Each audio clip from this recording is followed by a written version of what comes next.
Firm അദ്ദേഹം run ചെയ്യാണ്. അദ്ദേഹം ഒരു മന്ത്ലി ഏൺ ചെയ്യുന്ന ഇൻകം തന്നെ അറൌണ്ട് 2 lakhs അടുത്താണ് ഏൺ ചെയ്യുന്നത്. അപ്പൊ 21 വയസ്സായിട്ടുള്ള ഒരു ആള് വരെ ഇപ്പം ആ ഒരു മേഖലയിൽ അദ്ദേഹത്തിന്റെ കഴിവും ഇതും കാരണം സ്വന്തമായിട്ടുള്ള സ്റ്റാർട്ടപ്പ് റൺ ചെയ്യുന്നു. അതിലൂടെ അദ്ദേഹത്തിന് പുതിയ പുതിയ പ്രോജക്ട്സുകൾ കിട്ടുന്നു. അദ്ദേഹം ആ മേഖലയിൽ അത്രയും പാഷനേറ്റ് ആയിട്ട് വർക്ക് ചെയ്യുന്നു, നന്നായിട്ട് ഏൺ ചെയ്യുന്നു. അദ്ദേഹത്തിന്റെ ഒരു ടീമിൽ നോക്കിക്കഴിഞ്ഞാൽ വേൾഡിൽ തന്നെ ടോപ്പ് ആയിട്ടുള്ള കൺട്രീസ് നല്ല ടാലന്റുകൾ ഉണ്ട് എന്നാണ് പറയുന്നത്. ഇന്ത്യയിൽ നിന്ന് മാത്രമല്ല, ആക്ച്വലി 21 വയസ്സായുള്ള ഒരു പയ്യനാണ്. പക്ഷെ 21 വയസ്സിലാണെങ്കിൽ പോലും അദ്ദേഹത്തിന്റെ കമ്പനിയിലുള്ള അറൌണ്ട് 20-ൽ താഴെയുള്ള സ്റ്റാഫേ ഉള്ളൂ. ആ സ്റ്റാഫ്സിൽ പല കൺട്രീസിൽ നിന്നുള്ള ടോപ്പ് ടാലൻസ് ആയിട്ടുള്ള ചില ആൾക്കാരുണ്ട്. അപ്പൊ അവര് അവിടെ ഇരുന്നിട്ടാണ് വർക്ക് ചെയ്യുന്നതെങ്കിൽ പോലും അവരൊരുമിച്ച് ഒരു വലിയ ഒരു ഗോളിന് വേണ്ടിയിട്ട് ഒരു ബെസ്റ്റ് ടാലൻസിനെ അവർ ഹയർ ചെയ്തിരിക്കുകയാണ്. അപ്പോൾ ഇന്ന് ആ ഒരു ബോർഡർലെസ് ആയിട്ടുള്ള വർക്ക് ഫോഴ്സസ് എല്ലായിടത്തും ഉണ്ട്. പിന്നെ വളരെ അജൈൽ അല്ലെങ്കിൽ പ്രോജക്ട് സെൻട്രിക് ആയിട്ടുള്ള ഓർഗനൈസേഷൻസ്, അതായത് ഇപ്പൊ പല കമ്പനീസിലും പണ്ടൊക്കെ ആണെങ്കിൽ റിജിഡ് ആയിട്ടുള്ള ഹയറാർക്കീസ് ഉണ്ട്. ഇന്ന ആൾ ത്രൂ മാത്രം പോകണം, അങ്ങനെയൊന്നുമില്ല. ഇപ്പം പല കമ്പനീസിലും പല ടീംസും തമ്മിൽ അങ്ങോട്ടും ഇങ്ങോട്ടും ഒക്കെ വളരെ ഫ്ലെക്സിബിൾ ആണ്. ഈവൻ ഐഡിയ ഡിസ്കഷൻ നടക്കുന്ന ബോർഡ് റൂം മീറ്റിംഗ്സിലൊക്കെ എല്ലാ ഡിപ്പാർട്ട്മെന്റ്സിലും പണ്ടത്തെ പോലെ ഒരു റിജിഡ് ആയിട്ടുള്ള ഹെയറാർക്കി ഒന്നല്ല. വളരെ ഇൻഫോർമൽ ആയിട്ടുള്ള മീറ്റിംഗ്സും അതിലൂടെ വരുന്ന നല്ല നല്ല ആശയങ്ങളും ഒക്കെയാണ് വരുന്നത്. അപ്പം ആ ഒരു കമ്പനീന്റെ ഒരു ബോർഡ് റൂമുകളുടെ ഒരു സിറ്റുവേഷൻ നോക്കിക്കഴിഞ്ഞാൽ തന്നെ വളരെ മാറ്റങ്ങൾ വരികയാണ്.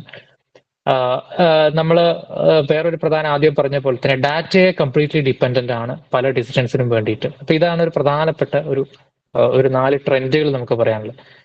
പിന്നെ നമുക്കറിയാം എന്ത് കമ്പനീസ്, നിങ്ങളിപ്പോ എന്ത് പ്രോഡക്ട്സോ സർവീസോ ഏത് കമ്പനികൾ എടുക്കുകയാണെങ്കിലും അത് ഏത് കാലത്തും അങ്ങനെയാണ്.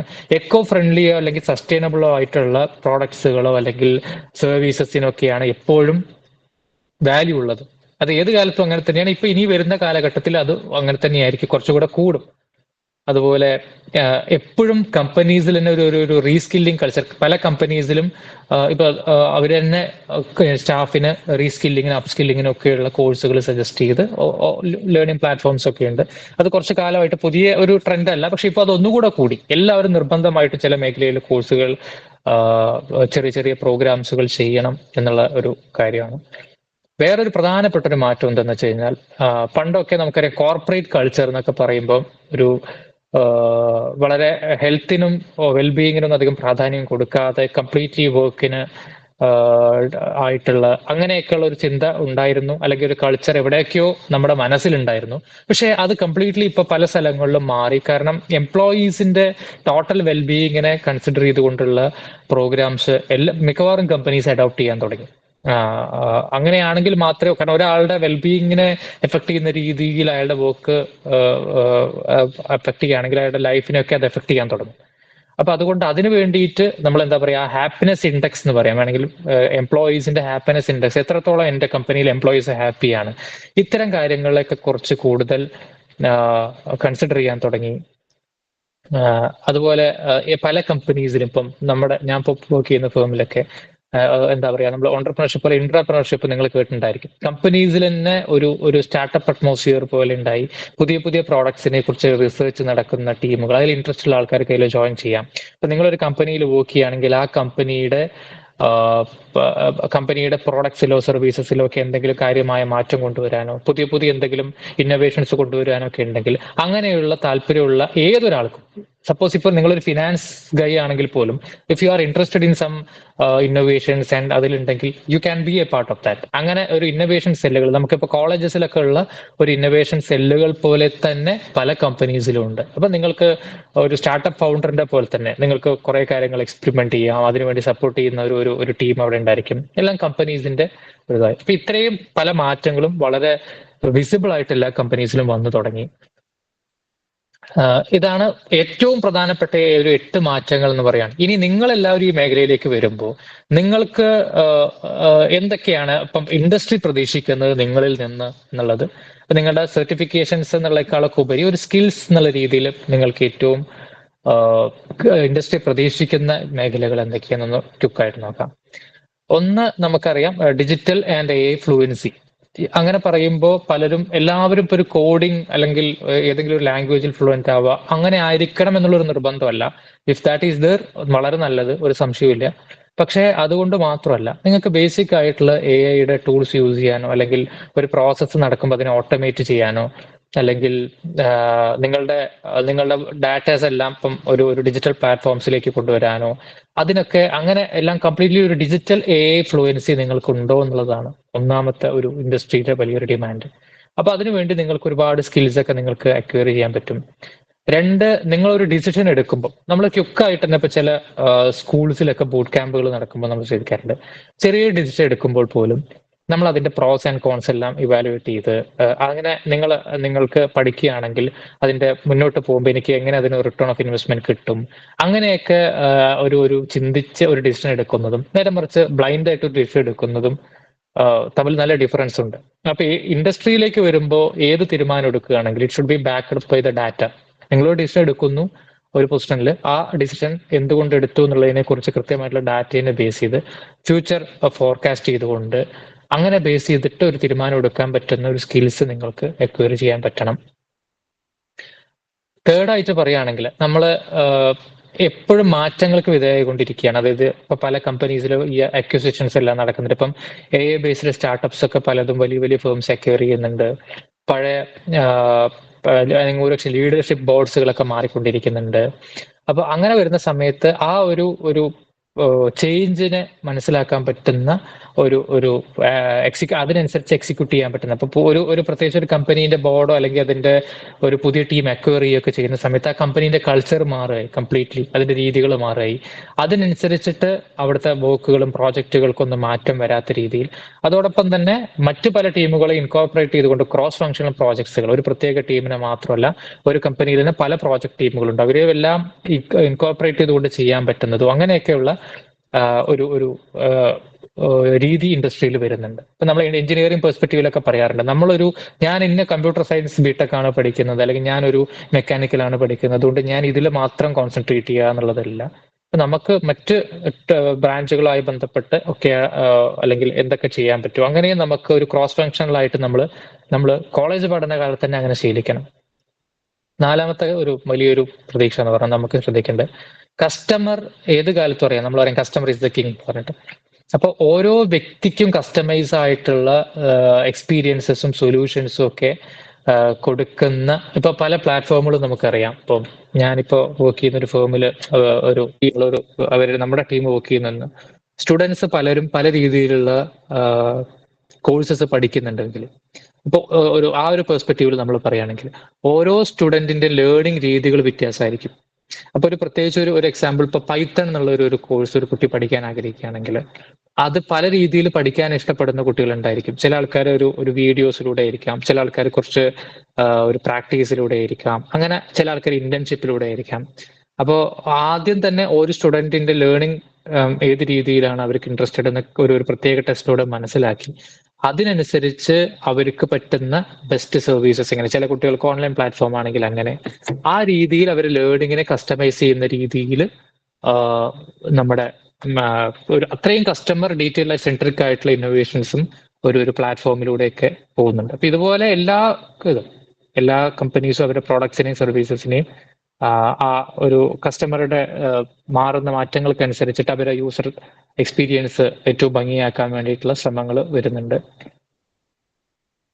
വേറെ ഒരു പ്രധാനപ്പെട്ട ഏരിയ നേരത്തെ പറഞ്ഞ പോലെ അതായത് ഒരു കോച്ചിങ് മെത്തഡോളജി. പല കമ്പനീസിലും അവര് പുതിയൊരു എംപ്ലോയി ജോയിൻ ചെയ്ത് കഴിഞ്ഞാൽ ആ എംപ്ലോയിയുടെ ഏറ്റവും നല്ല സ്കിൽസ് എക്സിബിറ്റ് ചെയ്ത് കമ്പനിക്ക് ഏറ്റവും ടോപ്പ് നല്ലൊരു ടാലന്റ് ആക്കി മാറ്റാൻ വേണ്ടിയിട്ട് അവരെ കോച്ച് ചെയ്യുന്നതും അവരെ എൻഗേജ്മെന്റ് കൂട്ടാനും ഒക്കെയുള്ള അങ്ങനെയുള്ള പല പീപ്പിൾ ലീഡേഴ്സ് പല കമ്പനിയിലും ഉണ്ട്.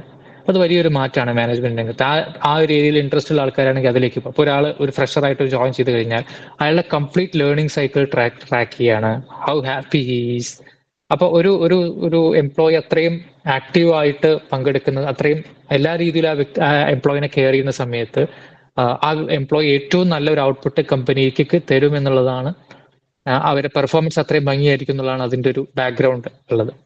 പിന്നെ ഞാൻ നേരത്തെ പറഞ്ഞ പോലെ നമുക്ക് ഈ സസ്റ്റൈനബിലിറ്റിയായി ബന്ധപ്പെട്ട കംപ്ലയൻസസ് എന്തൊക്കെയാണ്, റെസ്പോൺസിബിൾ ആയിട്ടുള്ള ബിസിനസ് പ്രാക്ടീസസ് ആണ്, അതിനെ കുറിച്ചിട്ടൊക്കെ നമുക്ക് അറിഞ്ഞിരിക്കണം. പ്രത്യേകിച്ച് നമ്മൾ ഒരു കമ്പനിയുടെ അപ്പെക്സ് ബോഡിയിലേക്കോ വലിയ റോൾസിലേക്കൊക്കെ പോകുന്നതിന് മുമ്പ് പിന്നെ നമ്മളെപ്പോഴും പറഞ്ഞ പോലെ multi cultural teams and global partnership. So പല കമ്പനീസും ഹയർ ചെയ്യാൻ വരുന്ന സമയത്ത് ഇപ്പൊ നമുക്കറിയാം, ഇപ്പോൾ സോഹോ എന്നുള്ള കമ്പനി കഴിഞ്ഞ ദിവസം അവർ നോട്ടിഫിക്കേഷൻ കണ്ടാണ്, age is not a criteria. നിങ്ങൾ ഒരു 10 വയസ്സുകാരനായാലും ശരി, നിങ്ങൾ ഒരു 70 വയസ്സുകാരനായാലും ശരി, it doesn't matter. If you have the right skills, if you have the right passion, നിങ്ങൾ ഏത് ലോകത്തിന്റെ ഏത് ഭാഗത്തുള്ള ആളായാലും okay, ready to hire. So apart from നമ്മുടെ ഒരു സർട്ടിഫിക്കേഷൻസിന് തീർച്ചയായിട്ടും വളരെ പ്രാധാന്യമുണ്ട്, ഒരു സംശയവുമില്ല. പക്ഷെ അതിനേക്കാൾ ഒരു സ്റ്റെപ്പ് മുകളിൽ you have your skills and your passions. Of course നമുക്ക് സ്കില്ല് വേണമെങ്കിൽ സർട്ടിഫിക്കേഷൻസ് വേണം. അപ്പോ അതിൽ തന്നെ നമുക്ക് മൾട്ടി കൾച്ചറൽ ടീംസ്, നമ്മളൊരു കമ്പനിയിലൊക്കെ വർക്ക് ചെയ്യുന്ന സമയത്ത് പല സ്ഥലത്തു നിന്നുള്ള പല ബാക്ക്ഗ്രൗണ്ട്സിലുള്ള ആൾക്കാരൊക്കെ ഉണ്ടായിരിക്കും. അപ്പൊ അവരെ ലീഡ് ചെയ്യാൻ പറ്റുക എന്നുള്ളത്, ഇപ്പൊ പല റെസ്പെക്റ്റീവ് ഓഫ് ദയർ ബാക്ക്ഗ്രൗണ്ട്സ്, ഒരു ഗ്ലോബൽ രീതിയിൽ ചിന്തിക്കാൻ പറ്റുക. ഞാൻ എപ്പോഴും നിങ്ങളോട് സജസ്റ്റ് ചെയ്യുക, എപ്പോഴും നമ്മുടെ ചുറ്റുമുള്ള കമ്പനീസിനെ കണ്ടുകൊണ്ടോ നമ്മുടെ ഒരു എന്താ പറയാ, നമ്മുടെ ഒരു വിഷനെ നമ്മൾ ലിമിറ്റ് ചെയ്യരുത്. വേൾഡ് ഈസ് അവർ ക്യാൻവാസ് എന്നുള്ള രീതിയിൽ വേണം നിങ്ങൾ ചിന്തിച്ചു തുടങ്ങാൻ. പിന്നെ എപ്പോഴും life long learning and talent development, എപ്പോഴും പഠിച്ചുകൊണ്ടിരിക്കുക, അപ്സ്കിൽ ചെയ്തുകൊണ്ടിരിക്കുക. പക്ഷെ പലർക്കും പറ്റുന്നത് ഏത് മേഖലയിൽ പഠിക്കണം എന്നുള്ളൊരിതാണ്. അവിടെയാണ് ഞാൻ ഫസ്റ്റ് പറഞ്ഞ ഗോൾ നമ്മൾ ലോക്ക് ചെയ്യുന്നതിന്റെ പ്രാധാന്യം. വെറുതെ നമ്മൾ കോഴ്സുകൾ ചെയ്യുക എന്നുള്ളതല്ല, നമ്മൾ വൺസ് ഒരു ഗോൾ ലോക്ക് ചെയ്ത് കഴിഞ്ഞാൽ അതിലേക്ക് എത്താൻ പറ്റുന്ന രീതിയിലുള്ള ഒരു സർട്ടിഫിക്കേഷൻസ് നമ്മൾ അക്വയർ ചെയ്യുക. നമ്മളെപ്പോഴും ഇപ്പൊ കരിയർ ഇതിലൊക്കെ എല്ലാവരും ചോദിക്കുന്നത്, സാർ ഏത് കോഴ്സ് എടുക്കണം എന്നുള്ളതാണ്. ആ ചോദ്യത്തിൽ തെറ്റൊന്നുമില്ല. പക്ഷെ അതിനേക്കാൾ മുമ്പ് നിങ്ങൾ ചെയ്തിരിക്കേണ്ട ഒരു ഹോംവർക്ക് ഉണ്ട്. നിങ്ങൾ ഫസ്റ്റ് നമ്മുടെ ഗോളാണ് സെറ്റ് ചെയ്യേണ്ടത്. ആ ഗോളിനനുസരിച്ച് ഒരു പാത്ത്, ഇപ്പൊ നിങ്ങൾ ഒരു കുറെ പേഴ്സണൽ റിസർച്ചിന് ശേഷം നിങ്ങൾ ഫസ്റ്റ് ഒരു സെക്ടർ, മാനേജ്മെന്റ് സെക്ടർ ഞാൻ ലോക്ക് ചെയ്തു, ഞാൻ ഇതിലാണ് എന്റെ കരിയർ എന്നുള്ളത് ഞാൻ ഉറപ്പിച്ചു, എനിക്കുള്ള സ്കിൽസും എന്റെ പേഴ്സണാലിറ്റി ഏറ്റവും കൂടുതൽ ഇൻവെസ്റ്റ് ചെയ്ത് എനിക്ക് ഏറ്റവും തിളങ്ങാൻ പറ്റുന്ന ഒരു മേഖല മാനേജ്മെന്റ് ആൻഡ് ലീഡർഷിപ്പ് സെക്ടറാണ്. അതിൽ തന്നെ ഒരുപാട് ജോബ് റോൾസ് ഉണ്ട്. അത് ഏത് വേണം എന്നുള്ളത് നമുക്ക് പിന്നീട് തീരുമാനിക്കാം. അതിന് ചില സ്റ്റെപ്സ് ഞാൻ പറഞ്ഞുതരാം. ഇപ്പോൾ ഫോർ എക്സാമ്പിൾ ഒരു സ്റ്റുഡന്റ് തീരുമാനിക്കുകയാണ്, എനിക്ക് പ്രോഡക്റ്റ് മാനേജ്മെന്റിലാണ് എനിക്ക് ഏറ്റവും ഇൻട്രസ്റ്റ്, എന്റെ സ്കിൽസ് പുതിയ ഇന്നോവേഷൻസും പുതിയ ഇന്നോവേറ്റീവ് ആയിട്ടുള്ള സർവീസസ് ഒക്കെ എങ്ങനെ കൊണ്ടുവരിക ഒരു കമ്പനിയുടെ എന്ന് മനസ്സിലാക്കുന്നതിലാണെങ്കിൽ പ്രോഡക്റ്റ് മാനേജേഴ്സ് ഒരു ഹൈലി പെയ്ഡ് ആയിട്ടുള്ള ഒരു ജോബ് റോളാണ്. അപ്പൊ വൺസ് നിങ്ങൾ ലോക്ക് ചെയ്തു, ആ മേഖലയിലേക്ക് നിങ്ങൾ ലോക്ക് ചെയ്ത് കഴിഞ്ഞാൽ അതിലേക്ക് എത്തിപ്പെടാൻ എനിക്ക് ഏറ്റവും പ്രധാനമായി വേണ്ട സ്കിൽസ് സർട്ടിഫിക്കേഷൻസ് ഏതൊക്കെ കോഴ്സുകളാണ്, ഇന്ത്യയിലെ ടോപ്പ് കോളേജസ് ഏതൊക്കെയാണ്, ഏറ്റവും നല്ല രീതിയിൽ ഇന്റേൺഷിപ്പ് ചെയ്യാൻ പറ്റുന്ന സ്ഥാപനങ്ങൾ ഏതൊക്കെയാണ്, ആ മേഖലയിൽ ഏറ്റവും തിളങ്ങുന്ന ലോകത്തുള്ള ഏറ്റവും പ്രധാനപ്പെട്ട ആൾക്കാർ ആരൊക്കെയാണ്, അവരെ ലിങ്ക്ഡിനിലൂടെ ഫോളോ ചെയ്യുക, അവർ എന്തൊക്കെ സർട്ടിഫിക്കേഷൻസ് ചെയ്യുന്നുണ്ട് നോക്കുക. ഇങ്ങനെയുള്ള കാര്യങ്ങളൊക്കെ സെക്കൻഡറി ആണ് വരുന്നത്. അപ്പൊ ഇവിടെയൊക്കെ ഫസ്റ്റ് നമ്മൾ ചെയ്യേണ്ടത് ഈ പറഞ്ഞ പോലെ ആ ഗോൾ ലോക്കിംഗ് എന്നുള്ള കാര്യങ്ങളാണ്. അപ്പോൾ ഇത്രയും നേരം പറഞ്ഞത് വാട്ട് ഈസ് ഇൻഡസ്ട്രി എക്സ്പെക്ടേഷൻസ്, എന്തൊക്കെ മാറ്റങ്ങൾ വരുന്നുണ്ട് എന്ന് ആദ്യം പറഞ്ഞു. ഇൻഡസ്ട്രി നിങ്ങളിൽ നിന്ന് ആസ് എ മാനേജ്മെന്റ് മേഖലയിലേക്ക് വരുന്ന ഒരു വിദ്യാർത്ഥിയിൽ നിന്ന് എന്തൊക്കെ പ്രതീക്ഷിക്കുന്നുണ്ടെന്ന് അത് വളരെ ക്വിക്കായിട്ടൊന്ന് ഷെയർ ചെയ്തു. ഇനി നിങ്ങൾക്ക് കരിയർ പാത്വേസ് എന്ന് ക്വിക്കായിട്ട് പറയാം. ശരിക്കും നേരത്തെ സൂചിപ്പിച്ച പോലെ മാനേജ്മെന്റ് ആൻഡ് ലീഡർഷിപ്പ് എന്ന് പറഞ്ഞാൽ വളരെ വൈഡായിട്ട് ഒരു വലിയൊരു ഡോറാണ്. ആ ഡോറിന്റെ ഉള്ളിൽ കൂടെ പോയി കഴിഞ്ഞാൽ സബ് ഡോറുകൾ ഒരുപാടുണ്ട്, എവിടേക്ക് വേണമെങ്കിലും പോവാം. പക്ഷെ അവിടെയാണ് നമ്മൾ ശ്രദ്ധിക്കേണ്ടത്, നമ്മളുടെ ടാലൻസിന് അല്ലെങ്കിൽ നമ്മുടെ ട്രേഡ്സിനെയും ക്യാരക്ടറിനും ഒക്കെ ഏറ്റവും എൻജോയ് ചെയ്യാൻ പറ്റുന്ന ഒരു മാനേജ്മെന്റ് സെക്ടർ നമ്മൾ തിരഞ്ഞെടുക്കണം. ഞാൻ ആദ്യം പ്രധാനപ്പെട്ട ഒരു റോൾസ് ഒക്കെ ഒന്ന് പറയാം. എപ്പോഴും കോമൺ ആയിട്ട് നമ്മൾ പറയാറുള്ള ഓപ്പറേഷൻസ് ആൻഡ് ജനറൽ മാനേജ്മെന്റ് എന്നുള്ള റോൾ തന്നെയാണ്. അതായത് ഏത് സ്ഥാപനം എടുക്കുകയാണെങ്കിലും അവിടുത്തെ ഡേ ടു ഡേ ബിസിനസ് അല്ലെങ്കിൽ അവിടുത്തെ ഓർഗനൈസേഷന്റെ സ്കെയിലിംഗ് അപ്പ്, അവരുടെ എഫിഷ്യൻസി, ഇതൊക്കെ നമ്മളെ ഹെൽപ്പ് ചെയ്യുന്ന ഒരു ഇതാണ് operations and general management team എന്ന് പറയുന്നത്. അതിൽ തന്നെ പല ജോബ് റോൾസും ഉണ്ട്, ഒരുപാട് ജോബ് റോൾസ് ഉണ്ട്. അപ്പോൾ അതിൽ കുറച്ചെണ്ണം മാത്രം പ്രധാനപ്പെട്ട നമ്മൾ ഇവിടെ കൊടുത്തിട്ടുള്ളത്. ഓപ്പറേഷൻസ് എക്സിക്യൂട്ടീവ് അല്ലെങ്കിൽ മാനേജർ ഒരു പ്രധാനപ്പെട്ട ഡെയിലി ഓപ്പറേഷൻസ് ചെയ്യുന്നത്. ഇത് ഓരോ റോളും ഡിഫൈൻ ചെയ്യാനുള്ള ടൈം നമുക്ക് ഉണ്ടാവില്ല, പക്ഷെ ഞാൻ ക്വിക്കായിട്ടൊന്ന് പറഞ്ഞു പോവാം. ഒരു പ്ലാന്റിലെ ഫെസിലിറ്റി മാനേജേഴ്സ് ഉണ്ടായിരിക്കാം, ബിസിനസ്സിന് ultimately day to day business managers ഉണ്ടായിരിക്കാം. നമ്മൾ എപ്പോഴും പറയുന്ന GM, ജനറൽ ആയിട്ടുള്ള മാനേജ്മെന്റ് ചെയ്യുന്നതും ചീഫ് ഓപ്പറേറ്റിംഗ് ഓഫീസേഴ്സ്, COO എന്നുള്ള റോൾസ്, മാനുഫാക്ചറിങ് സെക്ടറിൽ, ലോജിസ്റ്റിക്സ്, റീറ്റെയിൽസ്, സർവീസസിൽ, ഗവൺമെന്റ് സെക്ടറിലൊക്കെ വരുന്ന ജോബ് റോൾസ് ആണ്. ഇതിൽ ഓരോന്നിനും ഈക്വലന്റ് ആയിട്ടുള്ള ജനറലി നമുക്ക് വേണ്ട സ്കില്ലുകൾ എന്ന് പറഞ്ഞാൽ പ്രോസസ് ഒപ്റ്റിമൈസേഷൻ. പ്രോസസ് ഏത് കമ്പനി ആണെങ്കിലും അവിടെ ഒരു പ്രോസസ് ഉണ്ടാവും, മാനുഫാക്ചറിങ് ആയാലും ലോജിസ്റ്റിക്സ് ആയാലും ഒക്കെ. അപ്പൊ ആ പ്രോസസ്സിന് ഏറ്റവും നമുക്ക് ചുരുക്കി പറയുകയാണെങ്കിൽ ഏത് കാര്യം ഒരു വാല്യൂ അഡീഷൻ ആണ്, ബിസിനസ് ആണ് ഇൻ ദ സെൻസ്. അപ്പൊ എങ്ങനെ ആ പ്രോസസ്സിനെ ഒപ്റ്റിമൈസ് ചെയ്യാം, ഏറ്റവും കുറഞ്ഞ റിസോഴ്സ് കൊണ്ട് ഏറ്റവും നല്ല രീതിയിൽ ഒരു എക്സ്പെക്ടഡ് ടേൺ ഓവർ അല്ലെങ്കിൽ ഔട്ട്പുട്ട് കൊടുത്ത് നല്ല ഒരു ഒരു ഒരു ഒരു ഒരു വാല്യൂ അഡീഷൻ നടക്കുന്ന രീതിയിൽ എന്നാൽ പ്രോഫിറ്റ് ജനറേറ്റ് ചെയ്തുകൊണ്ട് അതിനെങ്ങനെ ചെയ്യാം എന്നുള്ളതാണ് വളരെ ചുരുക്കി പറഞ്ഞാൽ അതിൽ ചെയ്യും. അപ്പൊ അവിടെ ആ പ്രോസസ് ഒപ്റ്റിമൈസേഷന് വേണ്ട ചില ടൂൾസ് നമ്മൾ മനസ്സിൽ സ്കിൽസ് വേണം. ഡാറ്റ അനാലിസിസ് ഓഫ് കോഴ്സ് ഏത് സെക്ടറിലും വേണം. റിസോഴ്സസിനെ പ്ലാൻ ചെയ്യാൻ നമുക്കറിയണം. ഒരു പ്രത്യേക വർക്ക് ചെയ്യുകയാണെങ്കിൽ ഇത് എത്ര റിസോഴ്സിനെ കൊണ്ട് ചെയ്യാൻ പറ്റും. പീപ്പിൾ മാനേജ്മെന്റ് ഓഫ് കോഴ്സ് വേണം, പ്രത്യേകിച്ച് GM ഒക്കെ ആകുമ്പോൾ നമ്മുടെ ടീമിലുള്ള ആൾക്കാരെ മാനേജ് ചെയ്യണം. പിന്നെ ലീൻ സിക്സ് സിഗ്മ പോലെയുള്ള സർട്ടിഫിക്കേഷൻസ്, ഇത്തരം കാര്യങ്ങൾ നമുക്ക് എപ്പോഴും വളരെ ഇമ്പോർട്ടന്റ് ആണ്. രണ്ടാമത്തെ ഒരു പ്രധാനപ്പെട്ടാണെങ്കിൽ നമ്മൾ പ്രോജക്റ്റ് അല്ലെങ്കിൽ പ്രോഗ്രാം മാനേജ്മെന്റ്, അതായത് ഒരു പ്രത്യേക ഒരു മിഷനുമായി ബന്ധപ്പെട്ട് ഒരു പ്രത്യേക ടൈം ഡ്യൂറേഷൻ കാലാവധിക്കുള്ളിൽ നടത്തുന്ന ഒരു ഒരു ഒരു വാല്യൂ അഡീഷൻ പ്രോഗ്രാംസ്, പ്രോജക്റ്റുകൾ അല്ലെങ്കിൽ പ്രോഗ്രാം മാനേജ്മെന്റ്സ്. അപ്പൊ ഇതിലാണെങ്കിൽ ഒരു പ്രത്യേക ടൈമിനുള്ളിൽ പ്രത്യേക ബജറ്റിനുള്ളിൽ ആ പ്രത്യേക ലക്ഷ്യം കൈവരിക്കുക എന്നുള്ളൊരു ഇതിനു വേണ്ടി പ്രവർത്തിക്കുന്ന teams, project coordinator, project managers, program managers, portfolio managers, ഒരു പ്രോജക്ട് മാനേജ്മെന്റ് ഓഫീസിന്റെ ഹെഡ്, ഇങ്ങനെയൊക്കെയുള്ള മേഖലകളിൽ നമുക്ക് പോവാം. അതിൽ നമുക്ക് PMP, Prince2, scrum master certifications ഒക്കെ ഉണ്ടെങ്കിൽ ബെസ്റ്റ് ആണ്. ആജൈൽ, സ്ക്രം, റിസ്ക് മാനേജ്മെന്റ്, സ്റ്റേക്ക് ഹോൾഡേഴ്സിനായിട്ട് എങ്ങനെ കമ്മ്യൂണിക്കേറ്റ് ചെയ്യാം നല്ല രീതിയിൽ, സ്കെഡ്യൂളിംഗ് ടൂൾസ്, ബജറ്റിംഗ്, ഇത്തരം കാര്യങ്ങളൊക്കെ വളരെ കോമൺ ആയിട്ട് വേണ്ട ഒരു സ്കിൽസ് ആണ്. ഇനി product management and innovation leadership എന്ന് പറഞ്ഞു കഴിഞ്ഞാൽ നേരത്തെ ഞാൻ സൂചിപ്പിച്ച പോലെ തന്നെ ഒരു കമ്പനിയിലെ പ്രോഡക്റ്റുകൾ, പ്രധാനപ്പെട്ട പ്രോഡക്റ്റുകൾ എന്തൊക്കെയാണെങ്കിൽ സർവീസസ് എന്തൊക്കെയാണ്, കസ്റ്റമേഴ്സിന് ഇഷ്ടപ്പെടുന്ന രീതിയിൽ യുണീക്ക് ആയിട്ടുള്ള ഒരു പ്രോഡക്ട്സുകളോ സർവീസസോ ബിൽഡ് ചെയ്യുക എന്നുള്ളതാണ് ഈ പ്രോഡക്റ്റ് മാനേജ്മെന്റ് എന്നുള്ള ഏരിയയിൽ. അവിടെ നമുക്ക് അസിസ്റ്റന്റ് പ്രോഡക്റ്റ് മാനേജേഴ്സ് ആയിട്ട് ജോയിൻ ചെയ്യാം, പ്രോഡക്റ്റ് മാനേജേഴ്സ് ആയിട്ട് പോവാം. പിന്നെ സീനിയർ പ്രോഡക്റ്റ് മാനേജേഴ്സ് ഉണ്ട്, ഹെഡ് ഓഫ് പ്രോഡക്റ്റ് ഉണ്ട്, ചീഫ് പ്രോഡക്റ്റ് ഓഫീസേഴ്സ് ഉണ്ട്. ഏറ്റവും ഹൈലി പെയ്ഡ് ആയിട്ടുള്ള ഒരു ജോബ് റോൾസ് ഒക്കെയാണ് അത്. നമുക്ക് ഓഫ് കോഴ്സ് നമ്മുടെ വിത്ത് എക്സ്പീരിയൻസ് നമുക്ക് എത്താൻ പറ്റുന്ന ഒരു മേഖലയാണ്. ഇപ്പോൾ ടെക് ഏരിയ ഫീൽഡ്സിലായാലും ടെക്നോളജി സ്റ്റാർട്ടപ്സ് ആയാലും പിന്നെ ഫിൻടെക്സ്, അങ്ങനെ ഒരുപാട് ഏരിയയിലൊക്കെ ഇത് കോമൺ ആയിട്ടുള്ള ജോബ് റോൾസ് ആണ്. അപ്പൊ ഇതിൽ നമുക്ക് ബേസിക്കലി വേണ്ടി മാർക്കറ്റ് റിസർച്ചിങ് ടൂൾസിനെ കുറിച്ച് നല്ല ഐഡിയ വേണം. ഇപ്പോൾ ഒരു കമ്പനിയിൽ നിങ്ങൾ വർക്ക് ചെയ്യുകയാണെങ്കിൽ ആ കമ്പനി എന്തുകൊണ്ട് നിലകൊള്ളുന്നു, കാരണം ആ കമ്പനിക്ക് യുണീക്ക് ആയിട്ടുള്ള ചില പ്രോഡക്റ്റുകളോ സർവീസുകളോ ഉണ്ടായിരിക്കും, അവർക്ക് ഒരു USP ഉണ്ടായിരിക്കും. അപ്പൊ നിലവിൽ ഫീൽഡിലുള്ള പ്രധാനപ്പെട്ട ഏരിയാസ് ഏതൊക്കെയാണ്, ഫീൽഡ് മാർക്കറ്റ് എന്തൊക്കെയാണ് ഡിമാൻഡ് ചെയ്യുന്നത്, അല്ലെങ്കിൽ ഉള്ള പ്രോഡക്റ്റുകൾക്ക് എന്തൊക്കെ പ്രശ്നങ്ങളുണ്ട്, അതിനെ എങ്ങനെയൊക്കെ ഓവർകം ചെയ്യാം, അതിലൂടെ എങ്ങനെ ഒരു വാല്യൂ ആഡ് ചെയ്യാം, ഇത്തരം കാര്യങ്ങളൊക്കെ നമുക്ക് പറയാൻ പറ്റുന്ന അങ്ങനത്തെ സ്കിൽസ് വേണം. പിന്നെ യൂസർ എക്സ്പീരിയൻസ് എങ്ങനെയായിരിക്കും, നല്ലൊരു യൂസർ എക്സ്പീരിയൻസ് എങ്ങനെ കൊടുക്കാൻ പറ്റും, പിന്നെ അതിനെ ആ product starting from the scratch ആ പ്രോഡക്റ്റിനെ അത് മാർക്കറ്റിലേക്ക് എത്തുന്ന വരെയുള്ള റോഡ് മാപ്പിംഗ് നമുക്ക് ചെയ്യാൻ പറ്റണം. അത് എങ്ങനെ നമുക്കത് ബിസിനസ്, അതായത് ഒരു കൂടുതൽ ബിസിനസ് നമുക്ക് കിട്ടാൻ എന്തൊക്കെ സ്ട്രാറ്റജിക് ആയിട്ടുള്ള എന്തൊക്കെ ഡിസിഷൻസ് നമുക്ക് കൊണ്ടുവരേണ്ടി വരും. പിന്നെ നമ്മുടെ അനലിറ്റിക്സ്, ഡാറ്റയെ ബേസ് ചെയ്ത് ബന്ധപ്പെട്ടുള്ള കാര്യങ്ങൾ, ഇതൊക്കെ നമുക്ക് വേണ്ട സ്കില്ലുകളാണ്. ഈ പറഞ്ഞ സ്കിൽസ് ഈ പറഞ്ഞ ഒരു റോളിന് മാത്രമല്ല, ബാക്കിയുള്ള റോൾസിനൊക്കെ ഇമ്പോർട്ടന്റ് തന്നെയാണ്. ഇനി സ്ട്രാറ്റജി ആൻഡ് കൺസൾട്ടിങ് എന്നുള്ള റോള് നമുക്കറിയാം. ഒരു ബിസിനസ്സിൽ ഉണ്ടാകുമ്പോൾ അത് മുന്നോട്ട് റൺ ചെയ്ത് പോകുമ്പോൾ ഒരുപാട് പ്രോബ്ലംസ് ഉണ്ടായിരിക്കും സ്വാഭാവികമായിട്ടും. അപ്പൊ ആ ബിസിനസ് പ്രോബ്ലംസിനെ അവരുടെ ഒരു നമ്മുടെ ഒരു സ്കില്ല് കൊണ്ട് ആ പ്രോബ്ലം സോൾവ് ചെയ്തുകൊണ്ട് അതിനെങ്ങനെ ഒരു സൊല്യൂഷൻ കണ്ടെത്താം, അതിനനുസരിച്ച് കമ്പനീനെ കൂടുതൽ ഗ്രോത്തുകൾ എങ്ങനെ പ്ലാൻ ചെയ്യാം, കമ്പനിയിൽ എങ്ങനെയൊക്കെ ആ ചേഞ്ചസ് കൊണ്ടുവരാം, ഇങ്ങനെയൊക്കെ ചിന്തിക്കുന്ന റോൾസാണ്. കൺസൾട്ടിങ് റോൾസ് എന്നൊക്കെ പറഞ്ഞാൽ മാനേജ്മെന്റ് മേഖലയിലേക്ക് വരുമ്പോൾ ഹൈലി പെയ്ഡ് ആണ്. Management consultant, brand consultant, finance consultant എന്നൊക്കെ പറഞ്ഞ സബായിട്ട് ഒരുപാട് നമുക്ക് പറയാം. Digital transformation consultant, strategy analyst, ഇതൊക്കെ ഹൈലി പെയ്ഡ് ആണ്. ഈ മേഖലയിലേക്കൊക്കെ നമുക്ക് വിത്ത് എക്സ്പീരിയൻസ് നമുക്ക് എത്തിച്ചേരാൻ പറ്റും. പക്ഷെ ബേസിക്കലി നമുക്ക് ആ ഒരു പ്രോബ്ലം സോൾവിങ്ങിൽ വേണ്ട സ്കില്ല് വേണം, മാർക്കറ്റ് റിസർച്ചിങ് വേണം. നമുക്ക് വൺസ് നമുക്ക് ഇൻസൈറ്റ്സ് കിട്ടിക്കഴിഞ്ഞാൽ അത് വളരെ ഒരു സ്റ്റോറി ടെല്ലിംഗ് മോഡിൽ പറയാൻ പറ്റണം. കമ്മ്യൂണിക്കേഷൻ, എക്സിക്യൂട്ടീവ് കമ്മ്യൂണിക്കേഷൻ വേണം. ഫിനാൻഷ്യൽ മോഡലിംഗ്, നമുക്ക് പ്രൊഡിക്ഷൻസ്, പ്രൊജക്ഷൻസ് വേണം. ഇങ്ങനെയുള്ള രീതിയിൽ മാറ്റങ്ങൾ കണ്ടുവന്നു കഴിഞ്ഞാൽ കമ്പനിയിൽ ഇത്ര വർഷത്തിനുള്ളിൽ ഇത്ര മാറ്റങ്ങൾ ഉണ്ടാകാൻ പറ്റും. ആ മോഡലിംഗും പ്രൊജക്ഷൻസും ഒക്കെ നമുക്ക് അറിഞ്ഞിരിക്കണം. അപ്പൊ ഇതൊക്കെ ബേസിക് ആയിട്ട് കൺസൾട്ടിങ് മേഖലയിലേക്ക് വരുന്ന ആൾക്കാർക്ക് വേണ്ട സ്കില്ലുകളാണ്. അപ്പം അത് നിങ്ങൾക്ക് ഒരു മാനേജ്മെന്റ് പെർസ്പെക്റ്റീവിൽ പോകുന്ന ഒരു സെക്ടറാണ്.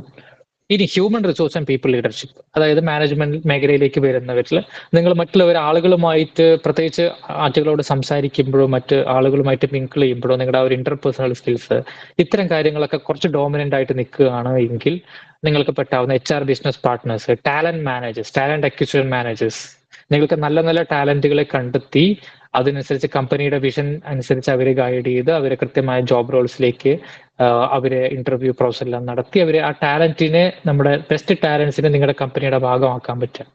Learning and development head of course important ആണ്. Employee relations manager, chief human resource officer, common ആയിട്ടുള്ള പോർട്ട്ഫോളിയോസ് ആണ്. അപ്പൊ ഇതൊക്കെ നിങ്ങൾക്ക് പോകാവുന്ന ഒരു ഏത് മേഖലയിലും അതിലുണ്ട്. ബേസിക് ആയി വേണ്ട ഒന്ന് കോച്ചിങ്, നിങ്ങൾക്ക് മറ്റുള്ളവരെ മനസ്സിലാക്കാനും അവർക്ക് വേണ്ട നീഡ്സ് മനസ്സിലാക്കി അവരുടെ ആ ഒരു ലേണിംഗ് കർവ് ഫോളോ ചെയ്ത് അവരെ സപ്പോർട്ട് ചെയ്ത് അവരെ നല്ല രീതിയിൽ എത്തിക്കാൻ പറ്റുന്ന ഒരു കോച്ചിങ് മെന്റാലിറ്റി, മെന്ററിംഗ് മെന്റാലിറ്റി വേണം. കോൺഫ്ലിക്ട് മാനേജ്മെന്റ് ഉണ്ടായിരിക്കും. അത് കമ്പനീസ് ആവുമ്പോൾ ഇന്റേണലി വരുന്ന അതിനെ മാനേജ് ചെയ്യാൻ പറ്റുന്ന ഓർഗനൈസേഷനിലെ മാറ്റങ്ങൾക്കനുസരിച്ച് ഓർഗനൈസേഷണൽ സ്ട്രക്ചറിൽ മാറ്റം വരുത്താനോ റീസ്ട്രക്ചർ ചെയ്യാനോ ഒക്കെയുള്ള ആ ഡിസൈനിങ് സ്കിൽസ് വേണം. ലേബർ ലോസ് വളരെ മാറ്റങ്ങൾ വന്നുകൊണ്ടിരിക്കുകയാണ്. അതിനെക്കുറിച്ച് എപ്പോഴും അപ്ഡേറ്റഡ് ആയിട്ടുള്ള അറിവ് വേണം. ഏറ്റവും പ്രധാനം നിങ്ങൾക്ക് ഒരു ലീഡർഷിപ്പ് അല്ലെങ്കിൽ ഒരു ഇൻഫ്ലുവൻസ് നിങ്ങളുടെ ടീമിനിടയിൽ നിങ്ങൾക്ക് ഉണ്ടാക്കിയെടുക്കാൻ പറ്റണം. ഏറ്റവും പ്രധാനപ്പെട്ട ഒരു പില്ലർ എന്ന് പറഞ്ഞാൽ sales, marketing and business development. ഏത് കമ്പനിയുടെ പ്രധാനപ്പെട്ട ഒരു വിങ്, ഏത് വേൾഡ് എക്കണോമിക് ഫോറത്തിന്റെ റിപ്പോർട്ട് എടുത്താലും ഏത് കാലഘട്ടത്തിലും പ്രോഡക്റ്റുകളും സർവീസുകളും മാറിയാലും അത് ജനങ്ങളിലേക്ക് എത്തിക്കാനും മാർക്കറ്റ് ചെയ്യാനും ബിസിനസ് ഡെവലപ്പ് ചെയ്യാനും വളരെ ക്രൂഷ്യൽ ആയിട്ടുള്ള റോളാണ്. അപ്പൊ അതിൽ sales manager, marketing manager, growth lead, business development head, CRO, CMO മുതൽ കൺവെൻഷണൽ റോൾസ് തന്നെയാണ്. പക്ഷെ ഇതിലൊക്കെ AI ഇൻഫ്ലുവൻസ് വരും എന്നുള്ളതാണ് ഉള്ളത്. ഇതെല്ലാം ഈ ജോബ് റോൾസിന്റെ ടൈറ്റിലൊക്കെ അങ്ങോട്ടും ഇങ്ങോട്ടൊക്കെ ചെറുതായിട്ട് മാറിയേക്കാം, AI ഇൻഫ്ലുവൻസും വന്നേക്കാം. ഇവിടെ നിങ്ങൾക്ക് വേണ്ടത് ആ മേഖലയിലേക്ക് പോവുകയാണെങ്കിൽ you should have negotiation skills, market strategy അറിയണം, ബ്രാൻഡിങ് നന്നായിട്ട് അറിയാൻ പറ്റണം, നമ്മുടെ പ്രോഡക്റ്റിനെ പൊസിഷൻ ചെയ്യേണ്ട രീതികൾ, കസ്റ്റമറിന്റെ അറിയുക എന്നുള്ളത് ഏറ്റവും പ്രധാനം. പുതിയ പുതിയ പാർട്ട്ണർഷിപ്സുകൾ ഉണ്ടാക്കുക. ഏറ്റവും പ്രധാനം നേരത്തെ സൂചിപ്പിച്ച പോലെ എല്ലാത്തിലും ഉള്ള പോലെ ഡാറ്റ ഡ്രീവൻ ഡിസിഷൻ മേക്കിംഗ് വേണം. അപ്പോൾ അവിടെ നമ്മൾ ഒറ്റ ഫോക്കസ് എന്ന് പറഞ്ഞാൽ കമ്പനിയിൽ റവന്യൂ ഉണ്ടാക്കി കൊടുക്കുക, പുതിയ പുതിയ മാർക്കറ്റുകളിലേക്ക് നമ്മുടെ കമ്പനിയുടെ പ്രോഡക്റ്റും സർവീസും എത്തിക്കുക എന്നുള്ളതാണ്. ഇനി വേറെ പ്രധാനപ്പെട്ട ഒരു ഇതെന്ന് പറഞ്ഞാൽ നമുക്ക് നോക്കിയാൽ ഫിനാൻഷ്യൽ, ഓഫ് കോഴ്സ് ഏത് കമ്പനിയാണെങ്കിലും ഫിനാൻസ് എന്നുള്ളൊരു പ്രധാനപ്പെട്ട സെക്ടറാണ്. അവിടെ നമുക്ക് വേണ്ട finance managers, corporate controllers, risk managers, chief finance officers, compliance head, finance ഏരിയയിൽ വരുന്ന കൺവെൻഷണൽ റോൾസ്. അതിലൊക്കെ ഈ പറഞ്ഞ പോലെ AI ഇൻഫ്ലുവൻസ് വരും. പല കാര്യങ്ങളും ഇപ്പോൾ ഓട്ടോമേറ്റ് ചെയ്യപ്പെടുകയാണ്. അപ്പോൾ പണ്ടത്തെ പോലെ കുത്തിയിരുന്ന് കണക്കുകൾ പരിശോധിച്ചിട്ടൊന്നുമില്ല, എല്ലാം ഓട്ടോമേറ്റ് ചെയ്യപ്പെട്ടതാണ് പല വലിയ കമ്പനീസിലും കാര്യങ്ങൾ നടക്കുന്നത്. എന്നാലും അതിൽ ഡിസിഷൻ എടുക്കാനോ റിസ്ക് അനാലിസിസ് ചെയ്യാനോ റെഗുലേഷൻസ് എല്ലാം ചെയ്യുന്നുണ്ടോ നോക്കാനോ ഒക്കെയുള്ള സ്കിൽസ് അവിടെ വേണം. ഇൻവെസ്റ്റേഴ്സിന്റെ റിലേഷൻസ് എപ്പോഴും മെയിൻറ്റെയിൻ ചെയ്യാൻ പറ്റുന്ന ഒരു സ്കിൽസ് നിങ്ങൾക്ക് വേണം. വളരെ ഇമ്പോർട്ടൻ്റ് ആയിട്ട് ലീഡിംഗ് കമ്പനീസിൽ വരുന്ന ഒരു ഇതാണ് ഡിജിറ്റൽ ട്രാൻസ്ഫോർമേഷൻ, ടെക് ലീഡർഷിപ്പ്. ഇപ്പൊ കമ്പനിക്ക് കൺവെൻഷണൽ ആയിട്ടുള്ള ഒരു ലീഡർഷിപ്പ് ഉണ്ടെങ്കിൽ പോലും ഡിജിറ്റൽ ട്രാൻസ്ഫോർമേഷനും ടെക്കിനും ലീഡർഷിപ്പ് റോൾസ് വേറെ പല പ്രധാനപ്പെട്ട കമ്പനീസിലും ഡിസൈൻ ചെയ്തിരിക്കുക. അതായത് കമ്പനിയുടെ കംപ്ലീറ്റ് ഓപ്പറേഷൻസും AI ഒരു ഇൻഫ്ലുവൻസ് കൊണ്ടോ അല്ലെങ്കിൽ ഓട്ടോമേറ്റ് ചെയ്തുകൊണ്ടോ അല്ലെങ്കിൽ മറ്റ് കാര്യങ്ങൾ ഡിജിറ്റൈസ് ചെയ്തുകൊണ്ട് മാറ്റങ്ങൾക്ക് വിധേയമായിക്കൊണ്ടിരിക്കുമ്പോൾ അതിനെ ലീഡ് ചെയ്യുന്ന ഒരു ലീഡർഷിപ്പ് അതാണ്. അപ്പൊ അതിൽ വരുന്ന ജോബ് റോൾസിന് ഡിജിറ്റൽ ട്രാൻസ്ഫോർമേഷൻ മാനേജ്മെന്റിന് പ്രത്യേകിച്ച് BTech കഴിഞ്ഞിട്ട് MBA ചെയ്ത് കഴിഞ്ഞ് വരുന്ന ആൾക്കാർക്കൊക്കെ പോകാൻ പറ്റുന്ന ബെസ്റ്റ് റോൾസ് ആണ്. ഇഫ് യു ആർ ടെക്കിൽ നിങ്ങൾക്ക് കുറച്ച് ഇൻട്രസ്റ്റ് ഉണ്ടെങ്കിൽ, പ്രത്യേകിച്ച് കമ്പ്യൂട്ടർ സയൻസ് ബാക്ക്ഗ്രൗണ്ടും അല്ലെങ്കിൽ അതുമായി കഴിഞ്ഞ ശേഷം മാനേജ്മെന്റിലേക്ക് വരുന്ന ആൾക്കാർക്കൊക്കെ പോകാൻ പറ്റുന്ന ബെസ്റ്റ് റോൾസ് ആണ് ഇഫ് യു ആർ ഇൻട്രസ്റ്റഡ്. അവിടെ നിങ്ങൾക്ക് വേണ്ടത് AI ഡാറ്റ ലിറ്ററസി വേണം, ക്ലൗഡ് ബേസിക്സ്, സൈബർ സെക്യൂരിറ്റിയുടെ ബേസിക് ആയിട്ടുള്ള awareness, change management, data driven decision making, DDM എന്നൊക്കെ പറയുന്ന പോലെ വളരെ ഇമ്പോർട്ടന്റ് ആയിട്ടുള്ള ഒരു സ്കില്ല് നിങ്ങൾക്ക് വേണം.